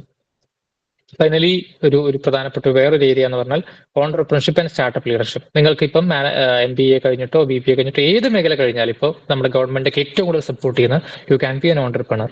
അങ്ങനെ വരുമ്പോൾ നിങ്ങൾക്ക് ഫൗണ്ടർ, കോ ഫൗണ്ടർ ആവാം, സ്റ്റാർട്ടപ്പ് CEO ആയിട്ട് വയ്ക്കാം, അല്ലെങ്കിൽ സോഷ്യൽ ഓൺടർപ്രണേഴ്സ് ആവാം, വെഞ്ചർ ബിൽഡേഴ്സ് ആവായിരിക്കാം. അവിടെ നിങ്ങൾക്ക് വേണ്ട team building, fund racing, MVP development, പ്രത്യേകിച്ച് ഇതിനേക്കാളൊക്കെ ഉപരി ഇതിലൊന്നും കൊടുക്കാത്തൊരു കാര്യം, നമുക്ക് എവിടെയും പഠിക്കാൻ പറ്റാത്തൊരു കാര്യം എന്ന് പറഞ്ഞാൽ you should have an passion. മറ്റുള്ളവരുടെ ലൈഫിൽ ഒരു വാല്യൂ ആഡ് ചെയ്യണം എന്നുള്ള ഒരു അടങ്ങാനാവാത്തൊരു പാഷൻ നിങ്ങൾക്ക് ഉണ്ടാവണം. അതാണ് ഏറ്റവും പ്രധാനം. അല്ലെങ്കിൽ ഞാൻ എൻ്റെ കഴിവ് വെച്ചിട്ട് എനിക്കറിയാവുന്ന കാര്യങ്ങൾ വെച്ചിട്ട് സൊസൈറ്റിയിൽ അല്ലെങ്കിൽ എൻ്റെ പ്രോഡക്റ്റിലൂടെ എൻ്റെ കമ്പനിയുടെ സർവീസിലൂടെ ഒരു മാറ്റം കൊണ്ടുവരാൻ പോവുകയാണ്. അതിന് ആ ഒരു ഫയർ നിങ്ങൾക്ക് വേണം. ഏതൊരു സ്റ്റാർട്ടപ്പ് ഫൗണ്ടേഴ്സിനെ എടുത്തു കഴിഞ്ഞാൽ നിങ്ങൾക്കറിയാം, അവര് ഒരു പണത്തെക്കാൾ ഉപരി ഒരു പക്ഷേ ഓഫ് കോഴ്സ് പണം ഒരു പ്രധാനപ്പെട്ട ഫാക്ടറാണ്, എന്നാൽ പോലും ആ ഒരു ഫയർ അവരുടെ ഉള്ളിൽ ഉണ്ടായിരുന്നു. അതാണ് അവരെ ഇതിലേക്ക് എത്തിയിരിക്കുന്നത്. അപ്പം എന്തെങ്കിലും സ്റ്റാർട്ടിങ് ഫ്രം ദ സ്ക്രാച്ച് നമ്മളുടെ സ്വന്തമായിട്ടൊന്ന് തുടങ്ങുമ്പോൾ അതിലൂടെ കിട്ടുന്ന ഒരു സാറ്റിസ്ഫാക്ഷൻ, അതൊരു പക്ഷേ നിങ്ങൾ കുറച്ച് പേരൊക്കെ ചിലപ്പോൾ ചെയ്യുന്നവർ, അങ്ങനെ ഒരു ചിന്ത മനസ്സിലുള്ളവരായിരിക്കും, ഓൾറെഡി സ്റ്റാർട്ടപ്പ് ഉള്ള ആൾക്കാർ ആരെങ്കിലും ഇതിലുണ്ടായിരിക്കാം, അല്ലെങ്കിൽ അങ്ങനെ ഒരു സ്പാർക്ക് ഉള്ളവരായിരിക്കാം. അങ്ങനെയാണെങ്കിൽ ഡെഫിനറ്റ്ലി വരണം. നമ്മുടെ ഗവൺമെന്റ് ഒരുപാട് ഇപ്പൊ സ്റ്റാർട്ടപ്പ് മിഷൻ ആയാലും ഒരുപാട് മെഷേഴ്സ് നമുക്കുണ്ട്. ഒരു പക്ഷേ ഇപ്പൊ നമ്മുടെ ഗവൺമെന്റ് ചെയ്യുന്ന പല ഇനിഷ്യേറ്റീവ്സിന്റെ ഒരു റിസൾട്ട് ഒരു 2030 ആകുമ്പോൾ നമുക്ക് കാണാൻ പറ്റും. ഒരുപാട് മാറ്റങ്ങൾ കേരളത്തിൽ ഉണ്ടാവും. ഇപ്പൊ തന്നെ ഒരുപാട് സ്റ്റാർട്ടപ്പുകൾ ഒരു കൾച്ചർ വന്നു കഴിഞ്ഞു ഓൾറെഡി. വേറൊരു സെക്ടർ പറഞ്ഞാൽ ഇതെല്ലാം മാനേജ്മെന്റിൽ വരുന്ന public sector policy, social impact ലീഡർഷിപ്പിലേക്ക് വരുന്ന റോൾസ്, ഗവൺമെന്റ് പ്രോഗ്രാംസ് അല്ലെങ്കിൽ പോളിസി അഡ്വൈസേഴ്സ് ആയിട്ടോ അല്ലെങ്കിൽ NGOന്റെ ഡയറക്ടേഴ്സ് ആയിട്ട് CSR ഹെഡ്, സസ്റ്റൈനബിലിറ്റി, ഇത്തരം മേഖലകളിലൊക്കെ കുറച്ചും കൂടെ ഒരു സോഷ്യൽ കമ്മിറ്റ്മെന്റ് ഉള്ള ഗവേണൻസ്, അഡ്മിനിസ്ട്രേഷൻ ഇതിലേക്കൊക്കെ വരുന്ന ആൾക്കാർക്ക് പറ്റുന്ന ചില ജോബ് റോൾസുകളാണ്. അവർക്ക് വേണ്ട സ്കില്ലുകൾ ഒരുപാടുണ്ട്. മോണിറ്ററിംഗ്, എവാലുവേഷൻ, പബ്ലിക് അഡ്മിനിസ്ട്രേഷൻ, പോളിസികളെ കുറിച്ച് പഠിക്കുക. അതിനനുസരിച്ച് ഇപ്പൊ നീതി ആയോഗിന്റെ ഒക്കെ എപ്പോഴും വിളിക്കാറുണ്ട് നമ്മുടെ ഇപ്പം ആസ്പിറേഷണൽ ഡിസ്ട്രിക്ട്സിന്റെ ഒക്കെ ഭാഗമായിട്ട്. കഴിഞ്ഞ ദിവസം നീതി ആയോഗിന്റെ ഒരു ഇതിൽ വർക്ക് ചെയ്യുന്ന ഒരാളെ കണ്ടെത്താൻ പറ്റി. അപ്പൊ അദ്ദേഹം വേറൊരു സ്റ്റേറ്റിൽ അവിടുത്തെ ഒരു പബ്ലിക് പോളിസീസിൽ വർക്ക് ചെയ്യാണ്. IIM-ലൊപ്പം പഠിച്ചൊരു ഫ്രണ്ടായിരുന്നു. അപ്പൊ അങ്ങനെയുള്ള പോളിസീസിൽ വർക്ക് ചെയ്യുക, ഗവൺമെന്റിന് വേണ്ട ഒരു സ്ട്രാറ്റജിക് അഡ്വൈസസ് കൊടുക്കുക ഗവൺമെന്റ് സെക്ടേഴ്സിന്, അങ്ങനെയൊക്കെ ഇൻട്രസ്റ്റ് ഉള്ള ആൾക്കാരാണെങ്കിൽ പോകാൻ പറ്റുന്ന ഒരുപാട് സാധ്യതയുള്ള ഒരു ഏരിയയാണ്. അപ്പൊ വളരെ ക്വിക്കായിട്ട് ഞാൻ പറഞ്ഞു എന്നേ ഉള്ളൂ. ഇപ്പൊ തന്നെ നമുക്കൊരു ഏകദേശം ഒരുപാട് സമയം നമ്മുടെ ആയി. അപ്പം ഇങ്ങനെ വൈഡ് ആയിട്ട് നിങ്ങൾക്ക് പോകാവുന്ന, ഇത് വളരെ പ്രധാനപ്പെട്ട ഹെഡിങ്സുകളും ആ ഡോറുകളും ഞാൻ പറഞ്ഞതേ ഉള്ളൂ. ഇതിൽ സബായിട്ട് പോകാവുന്ന ജോബ് റോൾസ് ഇഷ്ടം പോലെയുണ്ട്. അപ്പൊ ഇത്രയും പറയുമ്പോൾ നിങ്ങൾക്ക് ഉണ്ടാകാൻ സാധ്യതയുള്ള ഒരു ഡൗട്ട്, സാർ ഇതൊക്കെ കേട്ടു, ഞാൻ ഇതിൽ ഏത് മേഖലയിലേക്ക് പോകും? അങ്ങനെയുള്ളവർ ചില ആൾക്കാരുണ്ടായിരിക്കാം. ചില ആൾക്കാർക്ക് കൃത്യം ക്ലിയർ ആയിട്ടുള്ളവരുണ്ടായിരിക്കാം ഈ മേഖല ഇപ്പോൾ ജോയിൻ ചെയ്തതിൽ. എനിക്ക് കൃത്യമായിട്ട് ഈ പറഞ്ഞതിൽ ഒരു ധാരണയുണ്ട്, ഇന്ന മേഖലയാണ് എന്നെ കൂടുതൽ എക്സൈറ്റ് ചെയ്യുന്നത്, so I am going to fix my career. But ഒരു പക്ഷേ ഒരു മെജോറിറ്റി ഇതിൽ ഏത് പോകണം എന്നുള്ള ഡൗട്ടുകൾ ഉണ്ടായിരിക്കാം മാനേജ്മെന്റ് സെക്ടറിൽ. അവിടെ ഞാൻ പറയാം, ഒരു ചെറിയൊരു മെട്രിക്സ് ഞാൻ നിങ്ങളുടെ മുമ്പിൽ ഷെയർ ചെയ്യാം. ഒരു തീരുമാനം എടുക്കുമ്പോൾ, if you R A person, നിങ്ങൾ മാനേജ്മെന്റ് മേഖലയിലേക്ക് ഇപ്പം പഠിച്ചോ അല്ലെങ്കിൽ ഒക്കെ വരാൻ ആഗ്രഹിക്കുന്നവരാണ്, നിങ്ങളുടെ മെയിൻ ഇൻട്രസ്റ്റ് ഒരു പീപ്പിൾ കോച്ചിങ് അങ്ങനെയുള്ള ഏരിയാസ് ഒക്കെ ആണെങ്കിൽ സ്വാഭാവികമായിട്ട് HR അല്ലെങ്കിൽ പീപ്പിൾ ലീഡർഷിപ്പിലേക്ക് പോകും. അപ്പൊ നിങ്ങൾക്ക് ടീംസിനെ മോട്ടിവേറ്റ് ചെയ്യാൻ, കോൺഫ്ലിക്ട്സ് റിസോൾവിങ്, ഇതിലൊക്കെ അതിലൂടെയൊക്കെ നിങ്ങൾക്ക് ഒരു എൻജോയ് ചെയ്യാൻ പറ്റണം. നിങ്ങൾക്ക് ഡാറ്റ അനാലിസിസ് ഇതിലൊക്കെ വളരെ പാഷൻ ഉണ്ട്. I am very much passionate in data analysis. അതിൽ എനിക്കൊരു ഇൻട്രസ്റ്റ് ഉണ്ട്. അതിൽ പ്രോബ്ലം സോൾവിങ്ങിലും ഒരു നമ്പേഴ്സിലൂടെ റിപ്പോർട്ടുകളിലൂടെ പോകുമ്പോഴൊക്കെ നിങ്ങൾക്ക് എൻജോയ് ചെയ്യാൻ പറ്റുകയാണെങ്കിൽ better you focus on strategy or consulting or finance.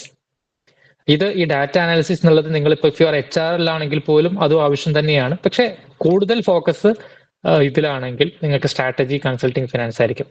ചില ആൾക്കാർക്ക് ഒരു സ്റ്റാർട്ടപ്പ് കൾച്ചർ മനസ്സിൽ തന്നെ ഉണ്ടായിരിക്കും, പുതിയ പുതിയ കാര്യങ്ങൾ ബിൽഡ് ചെയ്യാനും പുതിയ കസ്റ്റമർ എക്സ്പീരിയൻസ് ഡിസൈൻ ചെയ്യാനൊക്കെ. അങ്ങനെയാണെങ്കിൽ പ്രോഡക്റ്റ് മാനേജ്മെന്റ്, പ്രോഡക്റ്റ് ഇന്നോവേഷൻ സെക്ടറിലേക്ക് അതാണ് നിങ്ങൾക്ക് ഏറ്റവും ആപ്റ്റ് ആയിട്ടുണ്ടാവുക. ഇനി ചില ആൾക്കാർക്ക് ഒരു പക്ഷേ ഒരു പ്രോഗ്രാം റൺ ചെയ്യുമ്പോൾ അതിനെ ഏറ്റവും ഭംഗിയായിട്ട് എക്സിക്യൂട്ട് ചെയ്യാം. എങ്ങനെ ഒരു പ്രോജക്റ്റിനെ കംപ്ലീറ്റ് പ്ലാൻ ചെയ്യാം, റിസോഴ്സിനെ എങ്ങനെ പ്ലാൻ ചെയ്യാം, ഫിനാൻസിനെ എങ്ങനെ പ്ലാൻ ചെയ്യാം, അതിനനുസരിച്ച് കൃത്യം ടൈം ലൈനിലുള്ള അതിന്റെ ആ ഒരു ഗോൾ അച്ചീവ് ചെയ്യുന്ന രീതിയിൽ ആ പ്രോജക്റ്റ് എങ്ങനെ റൺ ചെയ്യാം. അങ്ങനെയുള്ളവർക്കാണെങ്കിൽ പ്രോജക്റ്റ് അല്ലെങ്കിൽ ഓപ്പറേഷൻസ് മേഖലയാണ് ഏറ്റവും ബെസ്റ്റ്. ഇതിൽ ഓരോ മേഖലയിലേക്കും നിങ്ങൾക്ക് പാഷൻ ഉണ്ടോ എന്ന് അറിയാൻ വേണ്ടിയിട്ടുള്ള ക്വസ്റ്റ്യനേഴ്സ് ഒക്കെ നമ്മൾ പലപ്പോഴും ഇൻഡിവിജ്വൽ കരിയർ മെന്ററിംഗിൽ വരുമ്പോൾ കുട്ടികളോട് കൂടി ചെയ്യിപ്പിക്കാറുണ്ട്, ഫൈനൽ അവരെ കരിയർ പ്ലാൻ തയ്യാറാക്കുന്നതിന് മുമ്പൊക്കെ. അപ്പോൾ അങ്ങനെ നിങ്ങളുടെ പാഷൻ എക്സിക്യൂഷൻ ഏരിയയിലാണെങ്കിൽ you should focus on project operations. ഇനി ചില ആൾക്കാർക്ക് വളരെ സംസാരിക്കാനോ അല്ലെങ്കിൽ പുതിയ മാർക്കറ്റ് ക്യാപ്ചർ ചെയ്യാനോ, ബ്രാൻഡിങ്, മാർക്കറ്റിംഗിലൊക്കെ ആണെങ്കിൽ definitely you should go for marketing area, sales or marketing. അവിടെ നിങ്ങൾക്ക് നെഗോഷിയേഷൻ, പെർസുവേഷൻ, അത്തരം സ്കിൽസ് എല്ലാം വേണം. പ്രത്യേകിച്ച് കുറച്ച് എക്സ്ട്രോവേർട്ട് ആയിട്ടുള്ള ആൾക്കാരൊക്കെ ആണെങ്കിൽ. ഇൻട്രോവേർട്സ് ആയിട്ടുള്ള ആൾക്കാർക്ക് പറ്റില്ല എന്നുള്ളതല്ല, കുറച്ചും കൂടെ സംസാരിക്കുന്നതിലൂടെ ആൾക്കാരുമായിട്ട് പുതിയ കണക്ഷൻസ് ഉണ്ടാക്കുന്നതിലൊക്കെ നല്ലൊരു പ്രത്യേക കഴിവ് വേണം. ടെക്നോളജിയിൽ വളരെ എൻതൂസിയാസ്റ്റ് ആയിട്ടുള്ള ആൾക്കാരാണെങ്കിൽ ഡിജിറ്റൽ ടൂൾസ്, AI സിസ്റ്റംസിൽ ഫോക്കസ് ചെയ്യുക. ഡിജിറ്റൽ ട്രാൻസ്ഫോർമേഷൻ, AI ട്രാൻസ്ഫോർമേഷൻ പല കമ്പനീസിലും ഉണ്ട്. മാനേജ്മെന്റിന് കീഴിൽ വരുന്ന റോളായിട്ട് തന്നെയാണ് ഇപ്പോൾ വരുന്നത്. അപ്പം നിങ്ങളിപ്പോൾ BTech കഴിഞ്ഞാൽ പോലും ഈ റോളിലേക്ക് വരാം. മാനേജ്മെന്റ് വേണമെന്നില്ല, പക്ഷെ BTech വിത്ത് മാനേജ്മെന്റ് ഉണ്ടെങ്കിൽ ഡെഫിനറ്റ്ലി ഒരു ആഡഡ് അഡ്വാൻറ്റേജ് തന്നെയാണ്. ചില ആൾക്കാർ വളരെ സോഷ്യൽ ഇമ്പാക്റ്റിലായിരിക്കും അവർക്ക് താല്പര്യം. എനിക്ക് സൊസൈറ്റിയിൽ ഒരു ഇമ്പാക്ട് ഉണ്ടാക്കണം, ഗവൺമെന്റ് സിസ്റ്റത്തിൽ വർക്ക് ചെയ്യണം, പോളിസീസ് അഡ്വൈസ് ചെയ്യണം. അത്തരം കാര്യങ്ങളാണെങ്കിൽ അവർക്ക് പറ്റുന്ന 2 ഏരിയാസ്, ഒന്ന് public service and sustainability, government CSR പ്രോജക്ട്സുകളിൽ, ഗവൺമെന്റ് പ്രോജക്ട്സിലൊക്കെ വർക്ക് ചെയ്യാൻ. ഒരു സോഷ്യൽ ഇമ്പാക്ട് ആണ് പക്ഷെ അവരെ മോട്ടിവേറ്റിംഗ് ഫാക്ടർ ഉണ്ടാവുക. ചില ആൾക്കാർക്ക് risk and governance area, compliance കൺട്രോളുകൾ അങ്ങനെയുള്ള ആളുകളൊക്കെ ആണെങ്കിൽ നമ്മൾ അതിൽ ഇൻട്രസ്റ്റ് ഉള്ള ആൾക്കാരെങ്കിൽ ഫിനാൻസ് റിസ്ക് മാനേജ്മെന്റ് ഏരിയാസിൽ പോകാം. സ്വന്തമായിട്ട്, അതായത് വളരെ സിമ്പിൾ ആയിട്ട് പറഞ്ഞാൽ ഈ കാര്യങ്ങളൊക്കെ ഇൻകോർപ്പറേറ്റ് ചെയ്തുകൊണ്ട് സ്റ്റാർട്ടിങ് ഫ്രം ദ സ്ക്രാച്ച് ഒരു പുതിയൊരു മിഷൻ, എനിക്ക് ഒരു പുതിയൊരു ഒരു പ്രോഡക്റ്റ് അല്ലെങ്കിൽ ഒരു സർവീസ് അല്ലെങ്കിൽ ഒരു വാല്യൂ അഡീഷൻ എനിക്ക് ചെയ്യണം എൻ്റെതായ രീതിയിൽ ആഗ്രഹിക്കുന്നവരാണെങ്കിൽ എപ്പോഴും ഓണ്ടർപ്രണർഷിപ്പിന്റെ ആ കൾച്ചർ ഡെവലപ്പ് ചെയ്തുകൊണ്ടിരിക്കുക, ഫയർ കത്തിച്ചുകൊണ്ടിരിക്കുക, ആ മേഖലയിലേക്ക് വരിക എന്നുള്ളതാണ്. അപ്പോൾ ഇങ്ങനെ നിങ്ങൾക്ക് നിങ്ങളുടെ താല്പര്യങ്ങൾക്കനുസരിച്ചിട്ട് നിങ്ങളുടെ പേഴ്സണാലിറ്റി നേച്ചർ എങ്ങനെയെന്നനുസരിച്ചിട്ട് നിങ്ങൾക്ക് മാനേജ്മെന്റ് മേഖലയിൽ ഏത് പാത്വേ ആണ് വേണ്ടതെന്ന് തീരുമാനിക്കാം. അത് ഒരു ദിവസം കൊണ്ട് നമുക്ക് പറ്റില്ല. പക്ഷെ ചില കുട്ടികൾക്ക് അത് കേൾക്കുമ്പോൾ തന്നെ ഈ ഒരു ടേബിൾ നോക്കുമ്പോൾ തന്നെ ചില സ്റ്റുഡൻസിന് തോന്നുന്നുണ്ടാവും, I'm a person who is very much interest in data analysis, so എനിക്ക് പോകാവുന്ന ഒരു ഏരിയ ഇതാണ്. അതുള്ള ജോബ് റോൾസ് ഏതൊക്കെയാണ്? പേഴ്സണലി നിങ്ങൾ start some research from your side. അങ്ങനെ ഒരു സ്റ്റെപ്പ് ബൈ സ്റ്റെപ്പ് ആയിട്ട് മേ ബി ഒരു 1 month 3 month പ്ലാൻ ഒക്കെ സെറ്റ് ചെയ്തിട്ട് അതിനനുസരിച്ച് കമ്പനീസിൽ ഇന്റേൺഷിപ്പ് ചെയ്ത് അങ്ങനെയൊക്കെ നമ്മളൊരു പ്ലാനിലേക്ക് എത്തുക. സർട്ടിഫിക്കേഷൻസ് നമുക്ക് വാല്യൂ അഡീഷൻസിൽ വരുന്ന PMP Prince2 certifications, scrum master, 6 Sigma, business analytics, digital marketing, sustainability, ഇങ്ങനെ ഒരുപാട് സർട്ടിഫിക്കേഷൻസ് നമ്മുടെ വാല്യൂ ആഡ് ചെയ്യുന്നുണ്ട്. ഇപ്പൊ നിങ്ങൾക്ക് അറിയുന്നുണ്ടായിരിക്കും, ഇപ്പം നമ്മുടെ വിജ്ഞാന കേരളം ക്യാമ്പയിന്റെ ഭാഗമായി തന്നെ നിങ്ങൾക്ക് ഈ പ്രോഗ്രാമുകളൊക്കെ ഈ മേഖലയിലൊക്കെ ടോപ്പ് ക്ലാസ് യൂണിവേഴ്സിറ്റീസിന്റെ ലിങ്ക്ഡിൻ കോഴ്സേരയുടെ ഒക്കെ സർട്ടിഫിക്കേഷൻസ് നിങ്ങൾക്ക് ചെയ്യാനുള്ള ഒരു അവസരം ഉണ്ട്. അപ്പോൾ നിങ്ങൾക്ക് അത്തരം സ്കിൽസ് ഒക്കെ നിങ്ങൾ ഓൾറെഡി യൂട്ടിലൈസ് ചെയ്യുന്നവരായിരിക്കാം, അല്ലെങ്കിൽ അത് നിങ്ങൾ യൂട്ടിലൈസ് ചെയ്യുക. കാരണം എപ്പോഴായാലും അപ്ഡേറ്റഡ് ആയിട്ടുകൊണ്ട് നമ്മൾ ഇരിക്കണം. നമ്മൾ കോളേജിൽ നിന്ന് ഇറങ്ങുന്നതിനോടൊപ്പം തന്നെ വെറും ആ ഡിഗ്രി കൊണ്ട് മാത്രമല്ല ഈ സർട്ടിഫിക്കേഷൻസ്, ഇന്റേൺഷിപ്പിന്റെ എക്സ്പീരിയൻസുകൾ, പിന്നെ എപ്പോഴും നമ്മൾ പറയാം start working on some problems in the sense നിങ്ങൾ ഇപ്പൊ പഠിക്കുന്ന ഒരു മേഖലയായി ബന്ധപ്പെട്ട് പ്രധാനപ്പെട്ട കമ്പനീസിൽ എന്തൊക്കെയാണ് അവരുടെ സർവീസസ്, അതിലെന്തൊക്കെ മാറ്റം കൊണ്ടുവരാം. അത് നിങ്ങളുടെ ഇൻട്രസ്റ്റ് അനുസരിച്ച് ഡിപ്പെൻഡിങ് ഓൺ യുവർ റോൾ, നിങ്ങൾ ഇതിൽ ഏത് മേഖലയാണ് ചൂസ് ചെയ്യുന്നത് എന്നുള്ളതനുസരിച്ച് ഇപ്പൊ തന്നെ നിങ്ങളുടെ തിങ്കിങ് പാറ്റേണിലൊക്കെ അങ്ങനെ മാറ്റങ്ങൾ കൊണ്ടുവരാം. ഇന്റേൺഷിപ്പ് ചെയ്യുന്ന കമ്പനീസിൽ പോകുമ്പോൾ വൺസ് നിങ്ങളൊരു ഗോൾ ലോക്ക് ചെയ്യുകയാണെങ്കിൽ അത്തരം മേഖലയിലുള്ള പൊസിഷൻസിലൊക്കെ വർക്ക് ചെയ്യുന്ന ആൾക്കാരുണ്ടെങ്കിൽ അവരുമായിട്ട് കണക്ട് ചെയ്യുക, ലിങ്ക്ഡിനിലൂടെയൊക്കെ, അല്ലെങ്കിൽ നിങ്ങൾ ഇന്റേൺഷിപ്പ് ചെയ്യാൻ പോകുമ്പോഴോ ഒക്കെ. അപ്പൊ അങ്ങനെ കംപ്ലീറ്റ്ലി നിങ്ങളുടെ കരിയർ നിങ്ങളുടെ കയ്യിൽ തന്നെയാണ്. അതിന് നിങ്ങൾക്ക് എന്ത് മേഖലയിലാണെങ്കിലും നിങ്ങൾക്ക് ചൂസ് ചെയ്യുക എന്നുള്ളതാണ് ഏറ്റവും പ്രധാനം. വൺസ് ചൂസ് ചെയ്ത് കഴിഞ്ഞാൽ അതിനുവേണ്ട സർട്ടിഫിക്കേഷൻസ് ഒക്കെ ഉണ്ടാക്കുക, അതിനുവേണ്ട സ്കിൽസ് അക്വയർ ചെയ്യുക. ഏറ്റവും പ്രധാനം എന്തെങ്കിലുമൊക്കെ ഒരു ജോലി ചെയ്യണം, എന്തെങ്കിലുമൊക്കെ സർട്ടിഫിക്കറ്റ് ഉണ്ടാക്കി എന്തെങ്കിലുമൊക്കെ ചെയ്യണം എന്ന് പറയാതെ എനിക്ക് ഇന്ന മേഖലയിൽ ഞാൻ വളരെ പാഷനേറ്റ് ആണ്, ഞാൻ എൻ്റെ പേഴ്സണാലിറ്റി ഇൻഡസ്ട്രി സ്ട്രെങ്ത്തും മനസ്സിലാക്കി ഞാൻ പഠിച്ച കോഴ്സ് ഇതാണ്, ഇതെല്ലാം കൂട്ടി വാക്കുമ്പോൾ എനിക്ക് ഏറ്റവും വാല്യൂ ആഡ് ചെയ്യാൻ പറ്റുന്ന ഒരു മേഖല ഇതാണ്, അതിൽ ഇന്ന ജോബ് റോൾ ഞാൻ ലോക്ക് ചെയ്തു, ആ ജോബ് റോളിലേക്ക് എത്താൻ എനിക്ക് വേണ്ട പ്രധാനപ്പെട്ട സർട്ടിഫിക്കേഷൻസ് ഇതൊക്കെയാണ്, എൻ്റെ മുമ്പിലുള്ള മൈൽ സ്റ്റോൺസ് ഇതൊക്കെയാണ്, ഞാൻ ആദ്യം ഇന്ന കമ്പനീസിൽ ഞാൻ ഇന്റേൺഷിപ്പുകൾ ചെയ്യും. പണ്ടൊക്കെ നമുക്കറിയാം പഠനം ജോലി എന്നുള്ളായിരുന്നു. ഇപ്പൊ പഠനം ജോലി ഇതിന്റെ ഇടയിൽ ഇന്റേൺഷിപ്പുകൾ വന്നു, വോളണ്ടിയറിംഗ് വന്നു, പ്രോജക്റ്റുകൾ വന്നു, ഹാക്കത്തോണുകൾ, വെബിനാറുകൾ, ഇങ്ങനെ ഈ പഠനത്തിന്റെയും ജോലിയുടെ ഇടയിൽ നമ്മളെ കൂടുതൽ അടുപ്പിക്കുന്ന, അതായത് പഠനം കഴിഞ്ഞ് ജോലിയിലേക്ക് അടുപ്പിക്കുന്ന ഒരുപാട് കാര്യങ്ങൾ വന്നു. അപ്പൊ അതിന് വളരെ പ്രാധാന്യമുണ്ട്. അപ്പം how many projects you have work, ഞാൻ നേരത്തെ സോഹോന്റെ ഒരു എക്സാമ്പിൾ പറഞ്ഞ പോലെ തന്നെ most industries are not concerned that whether you have A+ or നിങ്ങൾക്ക് SSLCയിൽ എത്ര A+ ഉണ്ട് എന്നുള്ളതൊന്നും അത്ര റെലവെന്റ് അല്ല. ദാറ്റ് ഡസൻ മീൻ നിങ്ങളൊന്നും പഠിക്കേണ്ട അല്ലെങ്കിൽ ഒന്നും വേണ്ട എന്നുള്ളതല്ല.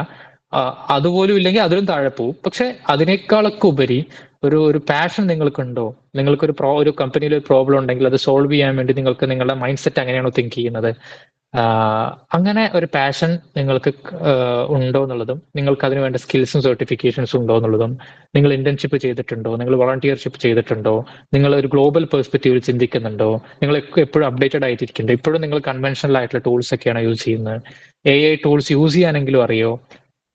പിന്നെ ഞാൻ സജസ്റ്റ് ചെയ്യുക, ChatGPT ഇപ്പൊ വളരെ കോമൺ ആയതുകൊണ്ട് നമ്മൾ എപ്പോഴും ChatGPT തിങ്ക് ചെയ്യുക പോലും ചെയ്യാതെ നമ്മൾ കൊടുക്കും. അതില് എല്ലാവരും നമ്മൾ യൂസ് ചെയ്യുന്നത് തന്നെ തെറ്റൊന്നുമില്ല. പക്ഷെ ഞാൻ പറയാം, നമ്മുടെ തിങ്കിങ് എബിലിറ്റീനെ അത് എഫക്ട് ചെയ്യാത്ത രീതിയിൽ നിങ്ങൾ ശ്രദ്ധിക്കുക.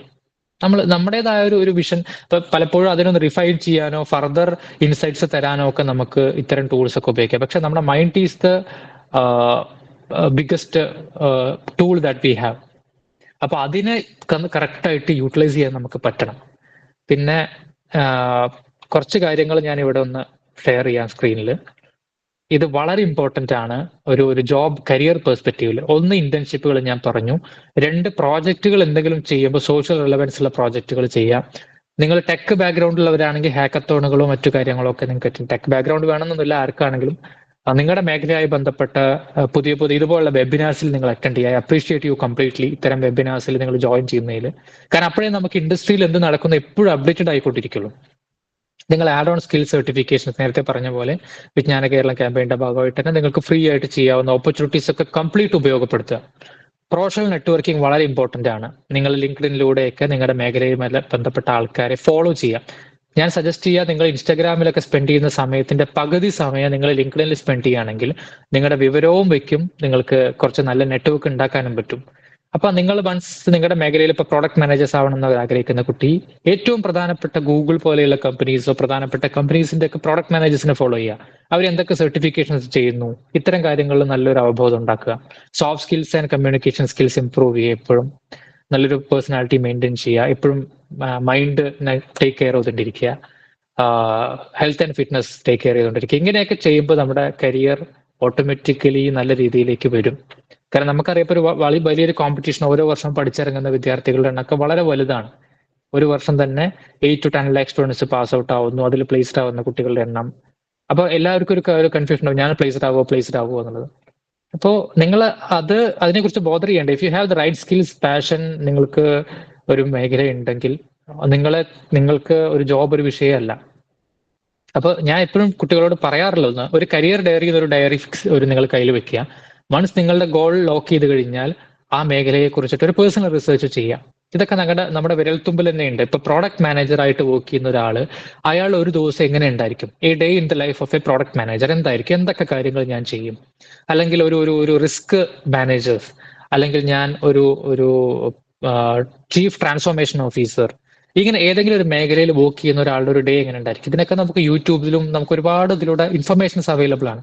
അത് എനിക്ക് എൻജോയ് ചെയ്യാൻ പറ്റുമോ, എന്തൊക്കെയാണ് ഇതിൽ ഞാൻ അറിയേണ്ടത്, ഈ ഫ്യൂച്ചർ ഓഫ് ദിസ് ഫീൽഡ് എങ്ങനെ ഇരിക്കും, ഇതൊക്കെ ഒരു നിങ്ങളുടെ ഫിംഗർ ടിപ്സിലുണ്ട്. അപ്പൊ ഇതൊക്കെ മനസ്സിലാക്കാൻ, അത് നോട്ട് ചെയ്ത് വെക്കാൻ ഒരു കരിയർ ഡയറി ഉപയോഗിക്കുക. നിങ്ങളുടെ കരിയറിൽ എപ്പോഴും അപ്ഡേറ്റഡ് ആവേണ്ടിയിരിക്കുക. എന്തൊക്കെ സ്കിൽസ് ഞാൻ അക്വയർ ചെയ്യണം, എന്തൊക്കെ മൈൽ സ്റ്റോൺസ് ഞാൻ വേണം.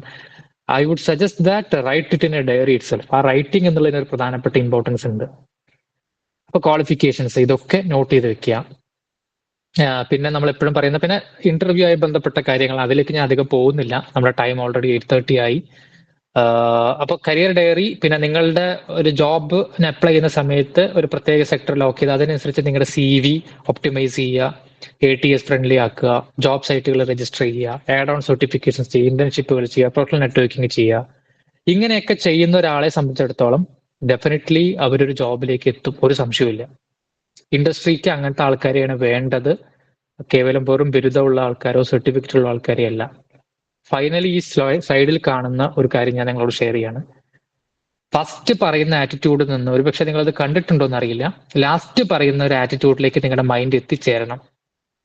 അതിനുവേണ്ടി നിങ്ങൾ പരിശ്രമിക്കുക. അത് ആർക്കും മാറ്റാൻ പറ്റില്ല. എന്തൊക്കെ നല്ല പ്രോഗ്രാംസോ വെബിനാർസോ ഒക്കെ ഉണ്ടെങ്കിലും നിങ്ങളുടെ ആറ്റിറ്റ്യൂഡ് തീരുമാനിക്കുന്നത് നിങ്ങൾ തന്നെയാണ്. അപ്പൊ ഫസ്റ്റ് നമ്മൾ എപ്പോഴും കുറെ പേര് ചിന്തിക്കുക പഠനം കഴിയട്ടെ എന്നിട്ട് ജോലിയെ കുറിച്ച് ചിന്തിക്കാം. തെറ്റ് നമ്പർ 1. ചില ആൾക്കാർ വിചാരിക്കാം ഒരു ജോലി കിട്ടിയാൽ നന്നായിരുന്നു, അത് അത്രയെങ്കിലും ഒരു ചെറിയൊരു ഫയർ. ചില ആൾക്കാർക്ക് അത് കുറച്ചും കൂടെ കഴിയുമ്പോൾ എങ്ങനെയെങ്കിലും ഒരു ജോലി കിട്ടണം എന്നുള്ളതായിരിക്കും. പിന്നെ പഠനമൊക്കെ കഴിഞ്ഞ് ഒരു മാസം കഴിഞ്ഞ് ജോലിയൊന്നും ഇല്ലാതെ അന്വേഷിക്കുമ്പോൾ പോക്കറ്റ് മണിയൊക്കെ കുറയുമ്പോൾ പലരും ജോലിയായില്ലേ എന്ന് ചോദിക്കുമ്പോഴൊക്കെ നമ്മൾ വിചാരിക്കും ഒരു ജോലി കിട്ടിയേ തീരും. അവസാനം ഞാൻ പറയും ഏറ്റവും നിങ്ങൾ ശ്രദ്ധിക്കേണ്ടത് ലാസ്റ്റ് പറഞ്ഞ ആറ്റിറ്റ്യൂഡിലേക്ക് വരണം. എനിക്ക് അനുയോജ്യമായിട്ട് നല്ലൊരു കരിയർ ഉണ്ടാക്കണം, അതിനായിട്ട് എത്ര എഫേർട്ട് എടുക്കാനും ഞാൻ തയ്യാർ. അവിടെ ഞാൻ ജോലി എന്നല്ല ഉദ്ദേശിച്ച് എഴുതിയത് കരിയർ എന്നുള്ളതാണ്. ജോലി എന്ന് പറഞ്ഞാൽ തൽക്കാലം എവിടെയെങ്കിലും ഒരു ജോലി കയറി പൈസ ഉണ്ടാക്കുക, അല്ലെങ്കിൽ ഒരു പോക്കറ്റ് മണി, അല്ലെങ്കിൽ എക്സ്പീരിയൻസ്, ഓക്കെ, തെറ്റൊന്നുമില്ല. പക്ഷെ കരിയർ എന്ന് പറഞ്ഞാൽ ലോങ് ടേമിൽ ഒരു പ്ലാൻ ഉണ്ടാക്കി ആ മേഖലയിൽ ആസ്വദിച്ച് നല്ല കൃത്യമായ പ്ലാനിങ്ങോടുകൂടി നിങ്ങൾ ചെയ്യുക എന്നുള്ളതാണ്. അതിനായിട്ടൊരു ശ്രമം നിങ്ങൾ തുടങ്ങുക. ആ രീതിയിൽ നിങ്ങളുടെ മൈൻഡ് സെറ്റിൽ മാറ്റം വരണം എന്നുള്ളതാണ് എനിക്ക് റിക്വസ്റ്റ് ചെയ്യാനുള്ളത്. ബാക്കി ഈ ജോബ് ഹണ്ടായി ബന്ധപ്പെട്ട കാര്യങ്ങളൊന്നും ഇപ്പൊ പറയുന്നില്ല. അപ്പോ കേരളത്തിലെ ആ ഒരു തൊഴിൽ സംസ്കാരം മാറിക്കൊണ്ടിരിക്കുകയാണ്. അതിനനുസരിച്ചിട്ട് നിങ്ങളും ഈ സേവനങ്ങളൊക്കെ ഉപയോഗപ്പെടുത്തുക. നിങ്ങളുടെ ലൈഫ് സെറ്റാക്കുക. നിങ്ങളുടെ ലൈഫ് നിങ്ങളുടെ കയ്യിൽ തന്നെയാണ്. അപ്പോ thank you very much for the opportunity. എന്ത് ഡൗട്ട് ഉണ്ടെങ്കിലും നിങ്ങൾക്ക് ഇപ്പോൾ ചോദിക്കാൻ അൺമ്യൂട്ട് ചെയ്തിട്ട്. താങ്ക് യു ഇങ്ങനെ ഒരു ഇന്ററാക്ട് ചെയ്യാനുള്ള ഒരു അവസരം കിട്ടിയതിന്. Thank you. ആർക്കെങ്കിലും സംശയങ്ങൾ ഉണ്ടെങ്കിൽ ചാറ്റിലിടാം, അല്ലെങ്കിൽ അൺമ്യൂട്ട് ചെയ്തിട്ട് ചോദിക്കാം. സർ, ATS ഫ്രണ്ട്ലി റെസ്യൂം എങ്ങനെ ഉണ്ടാക്കാം?